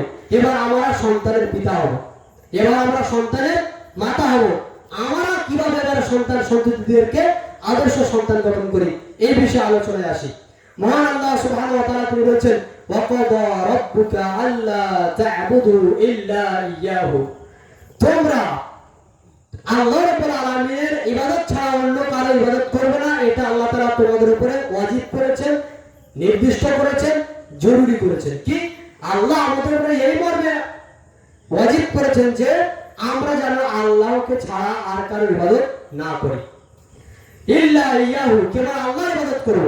ওয়া বিল ওয়ালিদাইনি ইহসানা, এবং আমরা যেন পিতামাতার আনুগত্য করি, পিতামাতার সঙ্গে সৎ আচরণ করি। আল্লাহ বলছেন তোমরা আল্লাহর ইবাদত করবে। অনেকে বলে নামাজ পড়লে হবে, বাপ মার কথা না শুনলে? তা নামাজটাকে পড়তে বলেছে? আল্লাহ বলেছে। আর বাপ মাকে মানতে কে বলেছে? আল্লাহ বলেছে। তো তুমি মানছো না, তোমার দোষ। নামাজকে কেন খোঁড়া দিচ্ছ? এটা বদভ্যাস। এইটা হচ্ছে এক শ্রেণীর বেনামাজের বদভ্যাস, নামাজকে খোঁড়া দেয়া। আল্লাহ বলছেন বাপ মার সঙ্গে ভালো আচরণ করবে, তার আগে আদেশ কি? আল্লাহ আনুগত্য করবে, আল্লাহর ইবাদত করবে। আল্লাহর ইবাদত করবে এবং পিতামাতার সঙ্গে তোমরা সৎ আচরণ করবে। ইম্মা ইয়াবলুগান্না ইনদাকাল কিবার, যদি তা তোমাদের নিকটে বার্ধক্যে পৌঁছায়। বাপ মা বার্ধক্যে পৌঁছেছে, বয়স হয়ে গেছে। সকলের একটা বয়স থাকে, আনুগত্যের বয়স, ভ্রাতৃত্বের বয়স। যারা নিজেরা দক্ষতা দিয়ে সংসার চালায়, 40 বছর 50 বছর দক্ষতা দিয়ে সংসার চালায়। তারপরে আস্তে আস্তে যখন বয়স হয়ে যায়, মানুষ তাকে হেয় প্রতিপন্ন করে, মানুষ তাকে কেয়ার করে না।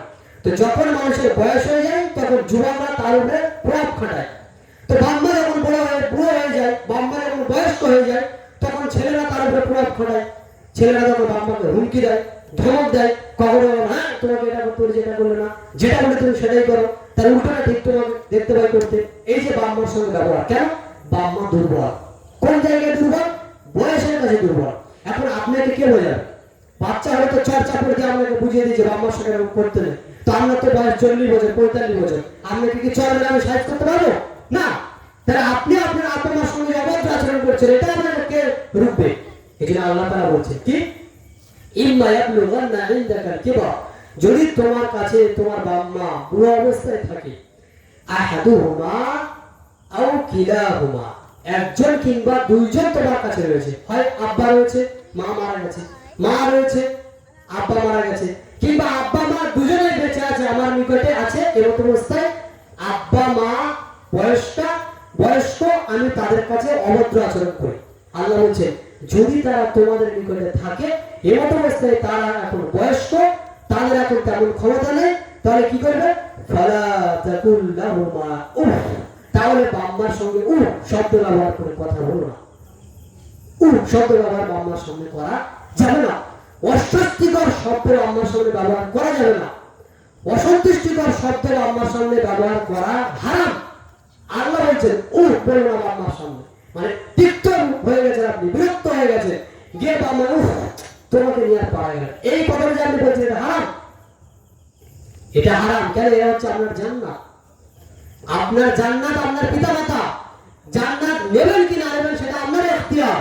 যদি জান্নাত নিতে চান তবে আম্মার সঙ্গে সদাচরণ করুন, আর যদি জান্নাত না পেতে চান তাহলে যেমন আছেন তেমন থাকে। আল্লাহ বলছেন তাদের সঙ্গে উফ শব্দ ব্যবহার করা যাবে না। বাম্মাকে যদি উফ শব্দ বলা না যায়, তাহলে ভাত না খেতে দিয়ে বাম্মাকে বাইরে টেনে দেওয়া যায়? বাম্মাকে লোকের গ্রামে গ্রামে ঘুরতে দেখাও কি যায় যে আমি খাটি খাই, হচ্ছে আমার আব্বা অন্য বাড়িতে গিয়ে চালছে আনে, আমার মা অন্য বাড়িতে গিয়ে কাজ করে? এদের মতন পথ, এদের মতন খারাপ মানুষ আর কেউ নেই। যারা নিজেরা শরীর দিয়ে খাটে, নিজেরা খায়, হচ্ছে তাদের ঘরে আব্বা মার ভাত হয় না। এদের মতো দুর্ভাগা, এদের মতো নিকৃষ্ট পর্যায়ের মানুষ আর দুনিয়াতে নেই। যে বাম্মা তোমাকে ছোটবেলা থেকে এত সুন্দর করে বড় করেছে, খাইয়েছে, তোমাকে লালন পালন করেছে, আজকে তুমি বড় হয় সব বলে গেছে। নেমো খারাপ তোমারও আর কেউ নেই যারা নিজেরা খেতে পারছে, বাম্মাকে খেতে দেয় না। আল্লাহ বলছেন তাদের সঙ্গে মুখ শব্দ বলো না। তাহলে কি বলতে হবে? ওয়ালা তানহারহুমা, তাদেরকে ধমক দিয়ে কথা বলো না। অকুল লাহুমা কাওলান কারীমা, তাদের সঙ্গে সম্মানজনক কথা বলো। স্কুলে যখন কোনো ছাত্র যায়, মাস্টার যখন কোনো আদেশ করে, তখন ছাত্র মাথাহাত করে থাকে, স্যার কি বলছেন বলেন। তখন ছাত্রকে কি করে? যেটা বলেছে ওটা করে। দেশের নেতা এসেছে, যারা বড় বড় নেতা, যখন পাতি নেতার নেতা আসে, আসলে পাতি নেতার গেল দাঁড়িয়ে আছে, বলেন জনাব আদেশ করেন। এই যে বলেন জনাব আদেশ করেন, আপনি কি বলছেন আমি মানার জন্য প্রস্তুত আছি। প্রত্যেকটা সন্তানকে বাম্মার সামনে রাখুন, গিয়ে বলতে হবে আপা কি সমস্যা, কিছু বলছেন, এইভাবে কথা বলতে হবে। মা শুনছিলাম তুমি নাকি বাড়িতে চেল্লাচিল্লি করছিলে, কি হয়েছে একটু বলবে? এইভাবে কথা নয়, কি হয়েছে?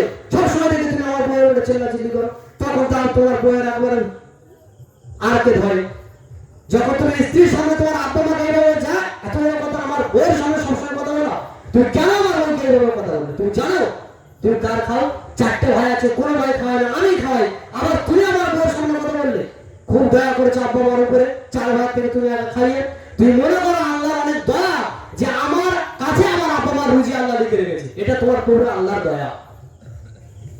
তোমার উপরে আল্লাহর দয়া যে তোমার আব্বা মা তোমার কাছে খায়, তোমার কাছে আল্লাহ তাআলা তোমার আব্বা মার রুজিটা লিখে রেখেছে, এটা তোমার উপরে দয়া।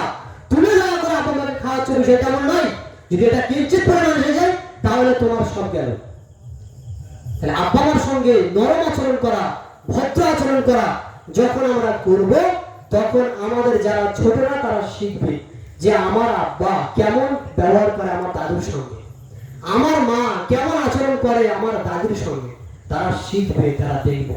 আর যখন আপনি আপনার ছেলের সামনে আপনার বাপকে ধমক দিবেন, আপনার স্ত্রী যখন আপনার ছেলের সামনে আপনার মাকে ধমক দিবে, তখন ওই ছেলে শিখবে যে বাপ মার সামনে বাপ মার সঙ্গে এইরূপ আচরণ করতে হয়।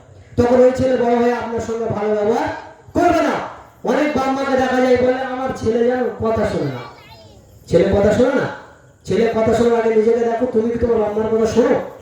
তুমি সারাদিনে কয়বার তোমার আব্বা মার সামনে মুখ উঁচু করে কথা বলেছো আর কয়বার মুখ নিচু করে কথা বলেছো? এটা আগে হিসাব করো। ছেলে কথা না শোনার জন্য, স্ত্রী কথা না শোনার জন্য আল্লাহ তাআলা একটা ব্যবস্থা করে রেখেছেন। কি? রাসূল সাল্লাল্লাহু আলাইহি ওয়াসাল্লাম তিনি বলছেন যে তোমরা তোমাদের বাড়ি থেকে আদবের লাঠি উঠিয়ে নিও না। লাঠি, বাড়িতে একটা লাঠি রাখতে হবে। লাঠি কার জন্য? লাঠি স্ত্রীর জন্য। লাঠি কার জন্য? সন্তান সন্ততির জন্য। একটু এদিক ওদিক হলে লাঠি চালাতে হবে। আগে থেকে আদব শিক্ষা দিয়ে রাখতে হবে। যদি আদবের ভিতরে বিপরীত হয় লাঠি চালাতে হবে। কার উপরে লাঠি চালাবেন? প্রয়োজনে স্ত্রীকে পিটতে হবে। কেন?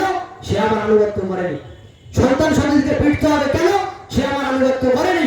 আর পিটার জন্য রাসূল সাল্লাল্লাহু আলাইহি ওয়াসাল্লাম আদেশ দিয়েছেন। হাদিস দিয়ে আল্লাহ রাসূল আদেশ দিচ্ছেন ছেলেদেরকে পিটতে হবে। কখন? আল্লাহ রাসূল বলেছেন যখন তোমাদের সন্তান সন্ততিদের বয়স হবে 7 বছর, তখন তোমরা তাদেরকে পিটিয়ে সলাত আদায় করাবে। তাহলে পিটার জন্য আল্লাহ রাসূল নিজেই বলছেন কয় বছর থেকে ছেলেকে মারা যায়? 7 বছর বয়স থেকে ছেলেকে মারা যায়। কথা শুনবে না মানে? কথা শুনবে না কেন? পিটিয়ে তাকে সলাত আদায় করাতে হবে। পিটিয়ে সলাত আদায় করাতে হবে। তো আপনি যখন সলাত আদায় না করেন, তো আপনি আপনার সন্তানের উপরে কি আদেশ করবেন বলেন তো? যেটা আপনার ছেলে আপনার কথা শুনতে বাধ্য হয়, কি আদেশ করবেন আপনি বলেন? যে এই আদেশটা করবো আমার ছেলে শুনবে, কোন আদেশ করবেন? আপনি তো সলাত আদায় করেন না, মানে আল্লাহর আদেশ আপনি মানেন না, তো আপনার ছেলে সেই সূত্রে আপনার আদেশ মানবে না। স্বাভাবিক গতি। আপনার আদেশ আপনার ছেলে শুনতে বাধ্য। শুধু বলবেন আব্বু সলাত আদায় করেছো? না আব্বা সলাত আদায় করিনি। চলো আব্বু দুজনে সলাত আদায় করে আসি। ছেলের কথা শুনবে তো? ছেলে শুনবে। আব্বু সকালবেলা আজকে তুমি কোথায় ছিলে? তুমি বলছে আমি আজকে চায়ের দোকানে গেছিলাম। কেন ওখানে গিয়েছিলে? না ওখানে 10টা ছেলে দেখছি ফিফায়ার খেলছে। তুমি ওখানে কেন গেলে? আব্বু আর কোনোদিন যাবো না। শোনো, পরের দিন যদি তোমাকে দেখতে পাই তোমার পিঠে আমি লাঠি ভাঙবো। ছেলের গোষ্ঠী যেতে পারবো না। ছেলে তো কোনো দূরের কথা যাবে, যাবে না। আপনি দাঁত কেলে হেসে বলছে কি হলো এখানে কি? বলছে আব্বা ফিফায়ার খেলা দেখছি। দেখ 2 দিন পরে ছেলে বলছে মোবাইল দাও, তো দিলেন। এই ছেলে মানুষ হবে? এই ছেলে মানুষ হবে? গতি হারিয়ে ফেলেছে, ব্যক্তিত্ব হারিয়ে ফেলেছে। বাড়িতে কোনো ছেলের হাতে যদি আপনি মোবাইল দিয়েছেন, মনে করতে হবে নষ্ট করেছি, আমি ছেলেকে নিজে নষ্ট করেছি। আগে ছেলেরা ভাত খেত না, মায়েরা কি করতো? ওই একটু দুটো গল্প, 2-4টে গল্প করে ভাত খাইয়ে দিত। এখন ডিজিটাল মা বলছে আমার ছেলেকে কার্টুন না চালিয়ে দিলে ছেলে ভাত খায় না। তোমার কার্টুন চালানোর জন্য দায়ী কে? তোমার স্বামী। লাঠি চার্জ করলে সব কার্টুন উঠে যাবে উপরের দিকে। যখন আপনার পরিবার না আপনার এই নম্রতা দিয়ে, যখন আপনার পরিবার আদর্শ দিয়ে, যখন আপনার পরিবার আপনার এই করুণামূলক আচরণ দিয়ে পরিবর্তন না হবে, তখন আল্লাহ বলছেন লাঠি চার্জ করতে হবে। কিছু করার নেই, পরিবারকে ঠেকাতে হবে। কেন? এখানে জান্নাত। এদেরকে ঠেকিয়ে না নিয়ে যেতে পারলে জাহান্নাম অপেক্ষা করছে। স্ত্রীর দ্বারা সন্তানের দ্বারা যদি কোনো পাপ ঘটিত হয় তার জন্য দায়ী আপনি।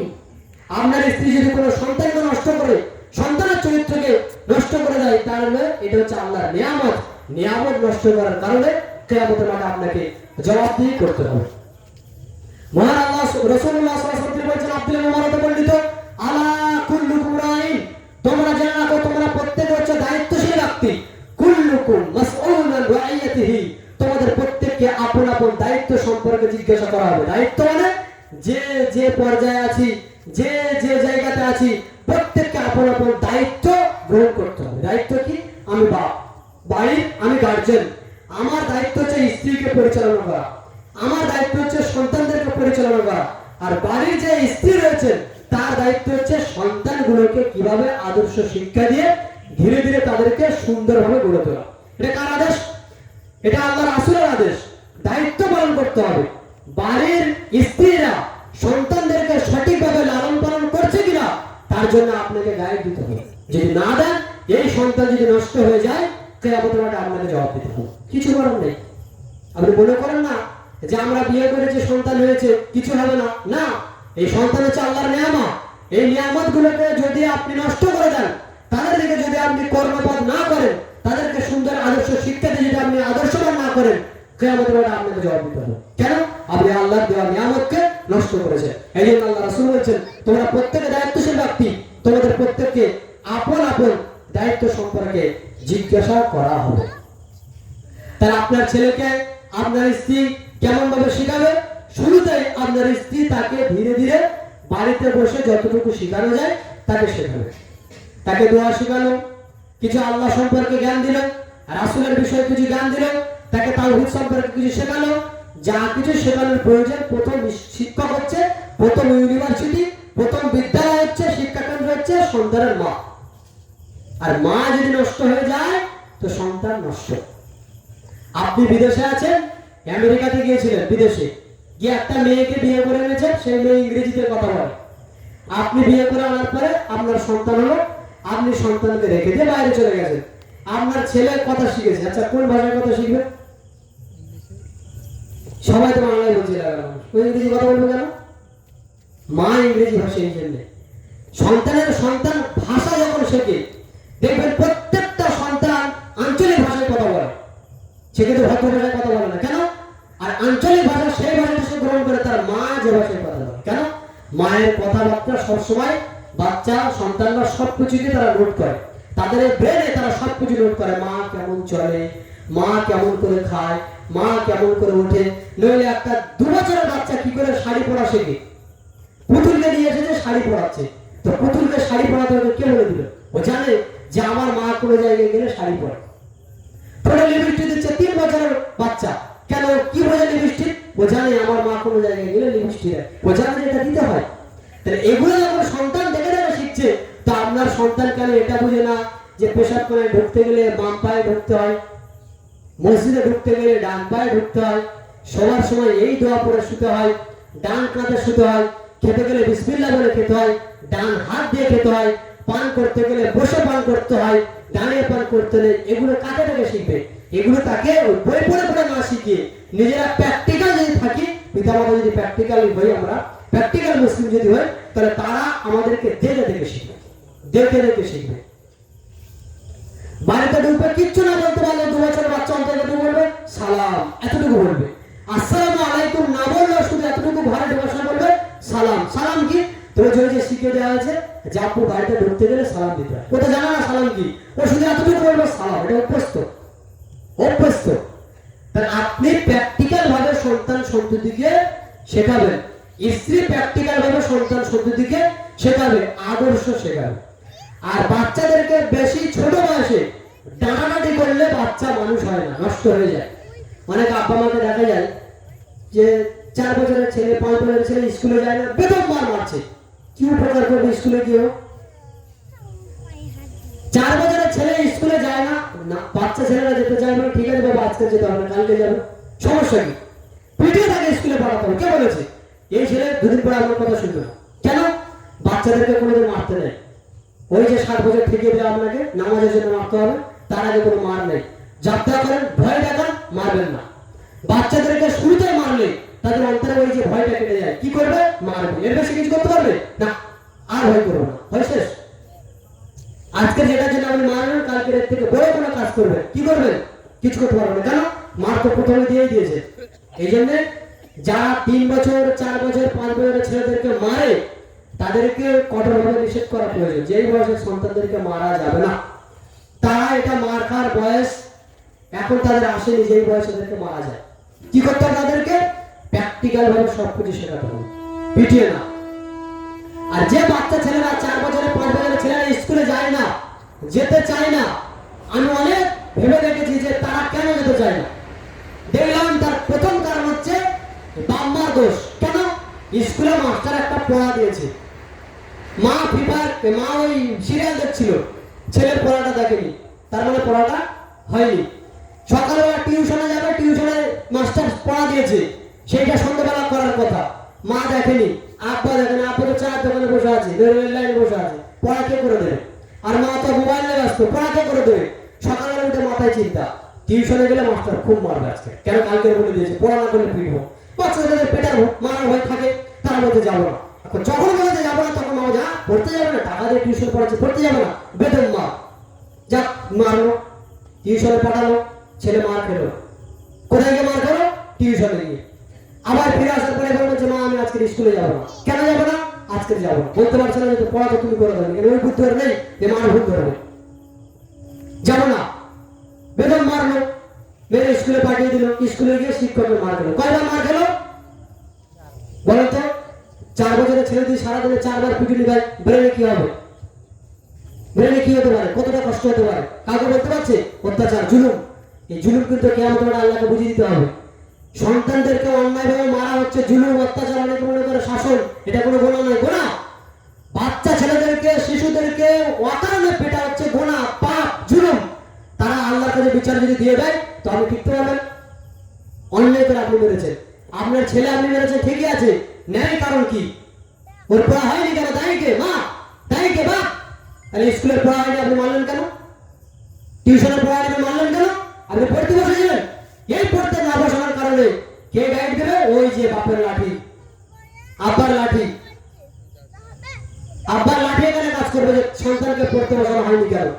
আর বাপ যদি চায়ের দোকানে বসে থাকতে কে আর কাকে লাঠি মারবে? সন্তান এভাবেই সন্তান নষ্ট হয় আমাদের। আস্তে আস্তে দিন গড়াচ্ছে, সন্তান বড় হচ্ছে, আপনি তাকে নরম ভাবে সুন্দর করে বুঝিয়ে বুঝিয়ে বড় করুন। মারামারি না, চেঁচাচেঁচি না, হাঁকাহাঁকি না, সুন্দর করে তাকে বোঝান। আর খবরদার, যে সমস্ত ছেলেরা 4 বছর 5 বছরে আছে ওই বাড়িতে স্বামী স্ত্রী যদি কখনো ঝগড়াঝাটি হয়, কোনোদিন বাচ্চার সামনে ঝগড়া করবেন না, বাচ্চার সামনে ঝগড়া করবেন না। যদি এখন তো ঝগড়া করার ইচ্ছা হয়, বাড়ির ভিতরে গিয়ে দুজনে ঝগড়া করুন, করে আবার বাইরে চলে আসবে, সন্তানের সামনে না। কেন? সন্তানের সামনে ঝগড়া করলে ওই যে বাপ মার চরিত্র এফেক্ট করবে ছেলের উপরে, প্রভাব পড়বে ছেলের উপরে। আপনি একটা গালাগালি দিয়ে দিলেন আপনার স্ত্রীকে, ছেলে কিন্তু ধরে নিয়েছে আমার মাকে আমার আব্বা এরকম গালি দিয়েছে। গ্রামের কারোর সঙ্গে একটু রাগারাগি হলে ছেলে ওই গালিটা প্রয়োগ করবে। কার থেকে শিখেছে? আব্বার থেকে। কার থেকে শিখেছে? মায়ের থেকে।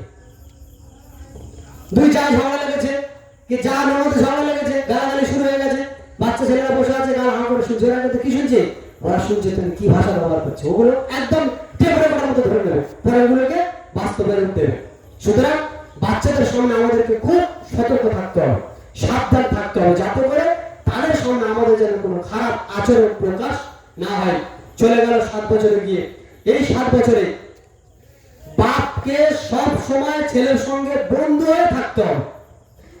আর কাদের সঙ্গে ওঠে, কাদের সঙ্গে বসে, কার সঙ্গে খেলা করে, একেবারে তদন্ত লাগিয়ে রাখতে হবে সবসময়। বাড়ির গেটের বাইরে ছেলে গেল, কার সঙ্গে খেলছে, যাদের সঙ্গে খেলছে তারা গালাগালি করে কিনা, যাদের সঙ্গে খেলা করছে তারা বদ ছেলে কিনা, যাদের সঙ্গে খেলা করছে তাদের খেলার ধরনটা কি, তারা কোনো নোংরামি খেলা করছে নাকি ভালো খেলা করছে, লক্ষ্য করতে হবে। আপনি বলবেন এত কঠিন করে কি সন্তান মানুষ করা যায়? বেশি দিন না, 10 বছর, 10 বছর বেশি দিন না, 5 থেকে 15 বছর, 10 বছর মাত্র আপনি গাইড করেন, আপনার সন্তান আদর্শ হবেই। আপনি এই 10 বছর যদি ঠেকাতে না পারেন তাহলে আপনার বিবাহ করা ভুল হয়েছে, আপনার বিবাহ করা ঠিক হয়নি। তাহলে এখন আপনি এই সন্তানকে ধীরে ধীরে বড় করছেন, 7 বছর থেকে 10 বছর পর্যন্ত আপনি এমন ভাবে তাকে রেখে দেন যে সে যেন আপনার আদর্শে আদর্শিত হয়, সবকিছু আপনাকে দেখে দেখে সে শিখবে। আর ছেলেকে বেশি আবেগ দিয়ে বড় করবেন না, আবেগ নিয়ন্ত্রণ করে বড় করুন। আবেগ নিয়ন্ত্রণ মানে ছেলে যা চায় তার থেকে কম দিবেন, ছেলে যা চায় তার থেকে কম দিবেন। 5 টাকা চাইলে 4 টাকা দিবেন, 10 টাকা চাইলে 5 টাকা দিবেন, 10 টাকা চাইলে যেন 20 টাকা হাতে না পড়ে। কেন? তখন হাতে বেশি পেয়ে গেলে লোভ বেড়ে যাবে, লোভ বেড়ে যাওয়া মানে ছেলে নষ্ট হয়ে যাবে, তখন তাকে কেউ আর ধরে রাখতে পারবে না। এরপরে আস্তে আস্তে ছেলের বয়স যখন 12 বছরে পৌঁছালো, তখন এই ছেলেকে এমন গাইড দিতে হবে যারা বাপকে মনে করে আমার পৃথিবীতে সবচেয়ে ভালো বন্ধু সে আমার আব্বা। পৃথিবীতে সবচেয়ে ভালো বন্ধুকে আব্বা। আব্বা যেভাবে চুল কাটবে ছেলে সেইভাবে চুল কাটবে। আব্বা যেরকম প্যান্ট পরবে ছেলে এরকম প্যান্ট পরবে। আব্বা যেরকম চলাফেরা করবে ছেলে এরকম চলাফেরা করবে। আব্বার ওটা বলে যাদের সঙ্গে ছেলে খুঁজবে এরকম লোক কার ওদের সঙ্গে উঠবো। এইরকম ছেলে তৈরি করতে হবে, এইরকম সন্তান তৈরি করতে হবে যেমন ইব্রাহিম আলাইহিস সালাম নিজের সন্তানকে তৈরি করেছিলেন, ওই রকম করতে হবে। তাহলে আপনি 15 বছরে গিয়ে একটা ফলাফল পাবেন যে আমার ছেলেকে আর কিছু বলতে হবে না, আমার ছেলে এখন আমি ছেলেকে আদর্শ ছেলে তৈরি করার ক্ষেত্রে সাকসেস সফলতা পেয়েছি। বক্তব্য শেষে আমি খাবার চলে আসছি, কি ভাবা শেষ করতে বলছে যাই হোক, তাহলে এখানে আমাকে দেখতে হচ্ছে যে আমার সন্তান সন্ততিকে আমাকে আদর্শ করতে হবে। কিভাবে? সেটা হচ্ছে আমরা পিতা মাতারা যথেষ্ট রূপে চেষ্টা করবো যেন সে অন্য কোনো আদর্শে অন্য কোনো পরিবেশের সঙ্গে ভিড়ে না যায়। সে আপনার সন্তানকে যেখানে পড়াশোনা করাচ্ছেন শিক্ষা প্রতিষ্ঠানের প্রতি লক্ষ্য রাখুন, শিক্ষা প্রতিষ্ঠানের প্রতি লক্ষ্য রাখুন।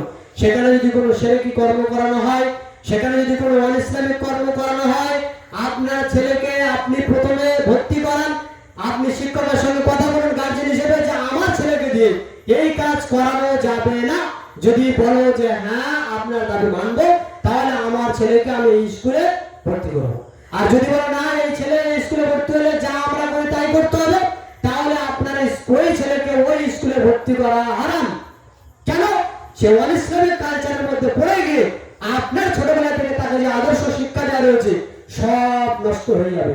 যেমন আমাদের এই নাম ধরে বলি, আমাদের এই যে স্কুল রয়েছে সামনে, কি কাজী নজরুল না কি স্কুল নাম আমি ঠিক জানি না, এই যে স্কুল, এই স্কুল মুসলিমদের এলাকার মধ্যে রয়েছে, অথচ এই স্কুলের ভিতরে শুধু মূর্তি দেওয়া। মূর্তি পুজো কারা করে? হিন্দুরা করে না মুসলমানরা করে? মূর্তি পুজো হিন্দুরা করে। তো তারা যদি মূর্তি পুজো করে আমার আপত্তি কি? তারা করলে করলো, আমার ছেলেকে যদি কেউ দিয়ে মূর্তি পুজো করায় তো আমার গায়ে কি রয়েছে? একটু কি রক্ত নেই? একটু কি মগজে কোনো বুদ্ধি বলে কোনো জিনিস নেই? আমার ছেলেকে যদি কেউ বলে যে এই স্কুলে পড়তে গেলে মদ খেতে হবে, তো আমি কি সেই স্কুলে ছেলেকে ভর্তি করবো? না। মদ খাওয়া পাপ, কিন্তু মদ খাওয়ার চেয়ে কোটি পাপ হচ্ছে শিরক করা। তো তারা আমার ছেলেকে দিয়ে রাত দিন শিরক করাচ্ছে।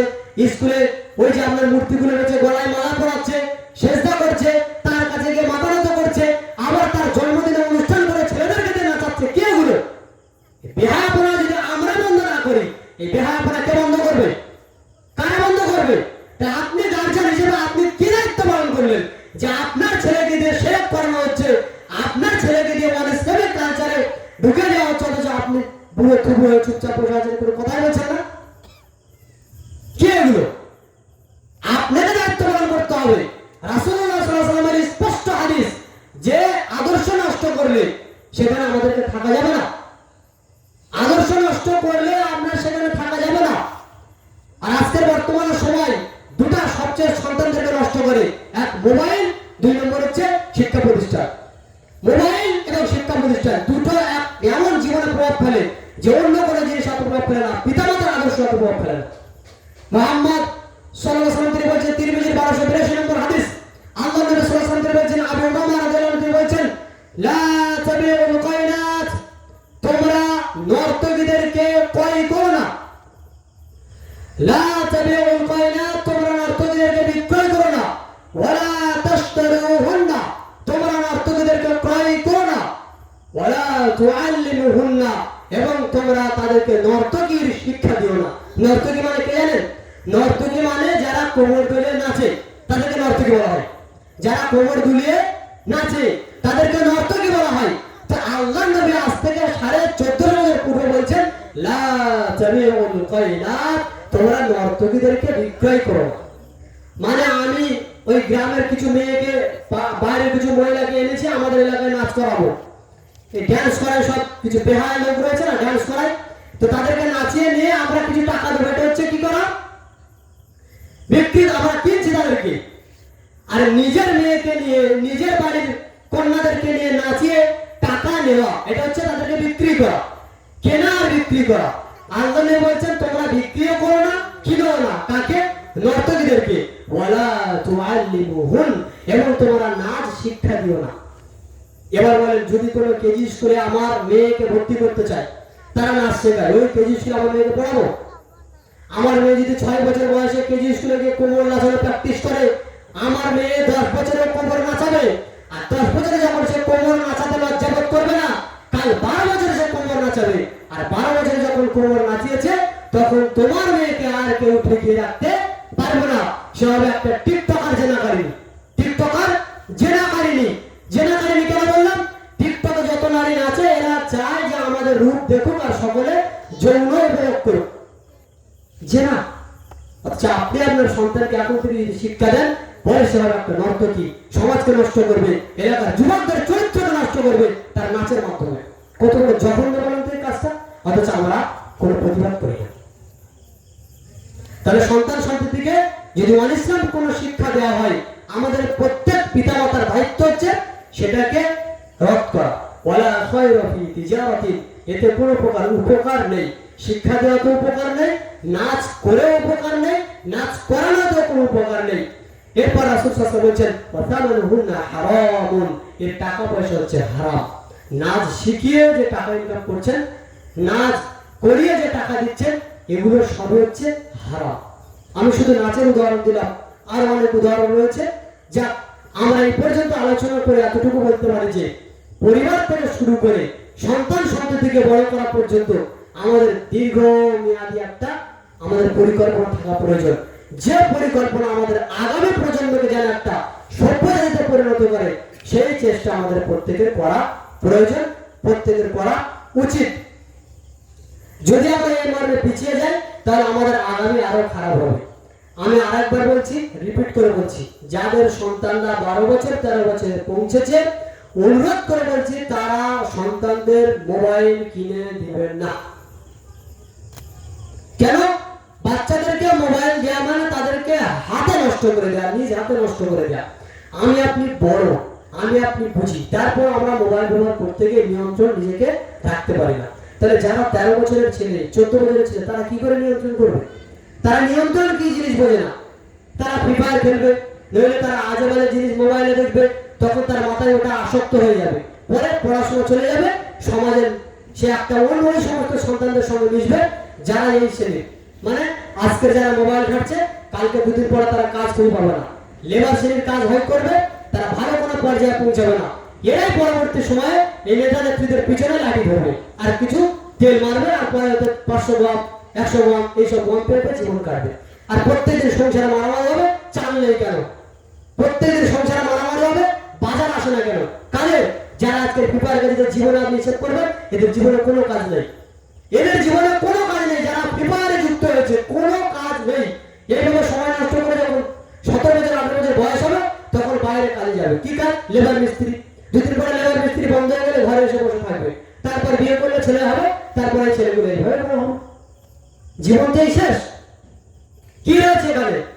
হাবিজাবি তো কিছু নেই। কাজে এই সংক্ষিপ্ত সময়ে, এই কম সময়ের মধ্যে আমাদের নিজেদের জীবনটাকে গড়ে তুলতে হবে। পড়াশোনা করছে, পড়াশোনার প্রতি নজর রাখুন। ছেলে কোথায় আড্ডা মারে, কোথায় বসে, খবর রাখুন। আর সমাজের সবচেয়ে ধ্বংসাত্মক জায়গা হচ্ছে চায়ের দোকান। চায়ের দোকানে কারা বসে থাকে? যারা এমএলএ তারা কিন্তু এমএলএ জায়গায় বসে আছে, যারা এমপি তারা এমপি জায়গায় বসে আছে, যারা মন্ত্রী জায়গায় বসে আছে, আর যত বেকার লোকগুলো চায়ের দোকানে বসে আড্ডা দিচ্ছে। আর এদের যে ডায়লগ 8 ঘন্টা কি, আপনি যদি 5 মিনিট বসেন, ভাবের দেশগুলো এদের দাঁড়াইতে চলে। এত বড় বড় ডায়লগ, যে ও হয়েছে, সেই হয়েছে, এই হয়েছে, কিছুই না। অথচ ওরা মানে পুরো মানে শুধু ভারতবর্ষের না, গোটা পৃথিবীর খবর ওদের কাছে আছে, অথচ কিছুই জানে না। শুধু রাত্রির বকর বকর বকর বকর করছে, আর যখন দেবে সামনে ভোট চলে এসেছে, ওই ঝান্ডা এড়াই চলবে। আর সমাজের যারা পার্টি নেতা নেত্রী, যারা অধিকাংশ নেতা নেত্রীর এটাই কাজ যে আমরা ভোট পেতে গেলে আমাদের পিছনের লোককে যারা লাঠি ধরবে, তাদেরকে গড়ে রাখতে গেলে সমাজকে আমাদেরকে শিক্ষায় গড়লে হবে। কি করতে হবে? এলাকাতে একটা ক্লাব বোর্ড করে দিতে হবে। এই ক্লাব করে দিলে ক্লাবে কি থাকবে? ক্লাবে 3টে জিনিস থাকবে। ক্লাব বোর্ড থাকবে, টিভি থাকবে, আর মদ থাকবে। ব্যাস। ক্লাব বোর্ড খেললে কি হবে? তাদের সময় নষ্ট হবে। মন চাচ্ছে না একটু টিভি দেখি, তাই মনে একটু চলে একটু মদ খায়। এরা এই সমাজে কারা যাবে? যারা অশিক্ষিত, যারা নিম্ন পর্যায়ের মানুষ, যারা আসলে বলে কোনোভাবে জীবনটা কাটিয়ে দিতে চায়, যাদের জীবনের কোনো দাম নিজেদের কাছে নেই, তারা এই সমস্ত জায়গা থেকে আড্ডা বেড়ে। আর এদেরকে শিক্ষা না দেওয়ার বড় কারণ হচ্ছে এরা বুঝে যদি এদেরকে গোয়ার রেখে দিই, অশিক্ষিত রেখে দিই, মূর্খ রেখে দিই, জাহেল রেখে দিই, জাহেলরাই আমাদের পিছনে দেওয়া হবে। সভ্য মানুষ আমাদের পিছনে আসবে না, শিক্ষিত মানুষ আমাদের পিছনে আসবে না, আসবে না। কলেজের প্রফেসর, বড় ডাক্তার, বড় ইঞ্জিনিয়ার, তাদেরকে আপনারা কোনোদিন দেখবেন না ঝান্ডা নিয়ে পিছনে ছুটছে না। যারা খুব ডিপলি ভাবে পার্টির সঙ্গে যুক্ত থাকে, তারা নেতা নেত্রীর জায়গায় দাঁড়িয়ে কথা বলে, তার পিছনে ঝান্ডা নিয়ে ছোটে না। ছোটে কারা? ওই যে যারা ক্যারাম বোর্ডে যুক্ত ছিল, যারা ফ্রি ফায়ারে যুক্ত ছিল, যারা মদ নিয়ে ছুটছিল, যারা টিভি নিয়ে ব্যস্ত ছিল, তারাই। তাহলে এই মূর্খ সমাজটাকে তৈরি করার জন্য একটা কৌশল সব এলাকাতে রয়েছে। প্রথমে করো কি? ক্লাব। ক্লাবে রাখো তিনটে জিনিস। এই জিনিসের মধ্যে কোনো শিক্ষার কোনো অংশ নেই, যেখানে শুধুমাত্র রয়েছে যে সমাজকে নষ্ট করা, যুবকদেরকে নষ্ট করা। তাহলে যুবকদেরকে নষ্ট করার প্রথম কারণ কি? শিক্ষা থেকে তাদেরকে সরিয়ে দেওয়া। ইসলাম আমাদেরকে বলে কি? মুসলিমরা দলবদ্ধ থাকো, মুসলিমরা একত্রিত থাকো, শিক্ষার উপরে টিকে থাকো। মুসলিমরা একত্রিত থাকার জন্য রাসূল সাল্লাল্লাহু আলাইহি ওয়াসাল্লাম বলছেন একটাই রাস্তা, তা হচ্ছে কি? 5 ওয়াক্ত সালাত আদায়ের মাধ্যমে মসজিদে হাজিরা দেওয়া। শুরু করেন।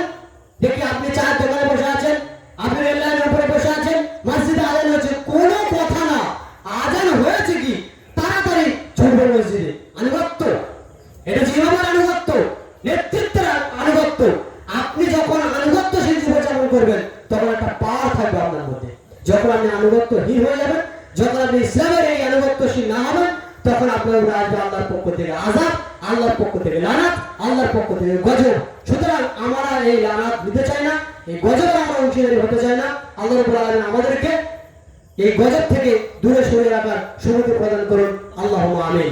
শুরু থেকে পরিবারকে কিভাবে আমরা পরিচালনা করব, স্ত্রীর উপরে আমরা কিভাবে নিজেদের দক্ষতা দেখাবো, তাদেরকে কিভাবে আমরা মেনটেন করব, এবং বাড়ির নারীরা তারা কিভাবে স্বামীদের কদর দিবে, তারা কিভাবে শ্বশুর-শাশুড়ির কদর দিবে, এই বিষয়টা লক্ষণীয়। 2 নম্বর পয়েন্ট হচ্ছে সন্তান সন্ততিকে কিভাবে আমরা আদর্শ সন্তান গঠন করব, সেই মর্মে আমাদের কিছু পরিকল্পনা গ্রহণ করার প্রয়োজন। যার প্রথম হচ্ছে তাদেরকে শিক্ষা দীক্ষার ক্ষেত্রে আমাদের নিজেদের প্র্যাকটিক্যাল মুসলিম হয়ে তাদের সামনে নিজেদেরকে উপস্থাপন করতে হবে, এবং সদা সর্বদা তাদেরকে যুক্ত রাখবেন তারা যেন ইসলামের শিক্ষা থেকে বহির্গত জীবনযাপন না করে। মসজিদ ভিত্তিক তাদেরকে বক্তব্যের শিক্ষা দেওয়া অপরিহার্য, এটা জরুরি ভিত্তিক। প্রত্যেক গার্জিয়ানের এটা দায়িত্ব যে আপনি আপনার সন্তানকে মসজিদে পাঠাবেন, তাদেরকে ইসলামের শিক্ষা দেওয়ার জন্য কিঞ্চিত যতটুকু দেওয়া যায়। আল্লাহ রাব্বুল আলামিন আমাদেরকে যতটুকু শুনিয়েছেন তদ অনুযায়ী চলাফেরা করার সুমতি প্রদান করুন, আল্লাহুম্মা আমিন। সুবহানাকা আল্লাহুম্মা ওয়া বিহামদিকা আশহাদু আল্লা ইলাহা ইল্লা আনতা আস্তাগফিরুকা ওয়া আতুবু ইলাইক। আসসালামু আলাইকুম ওয়া রাহমাতুল্লাহি ওয়া বারাকাতুহু।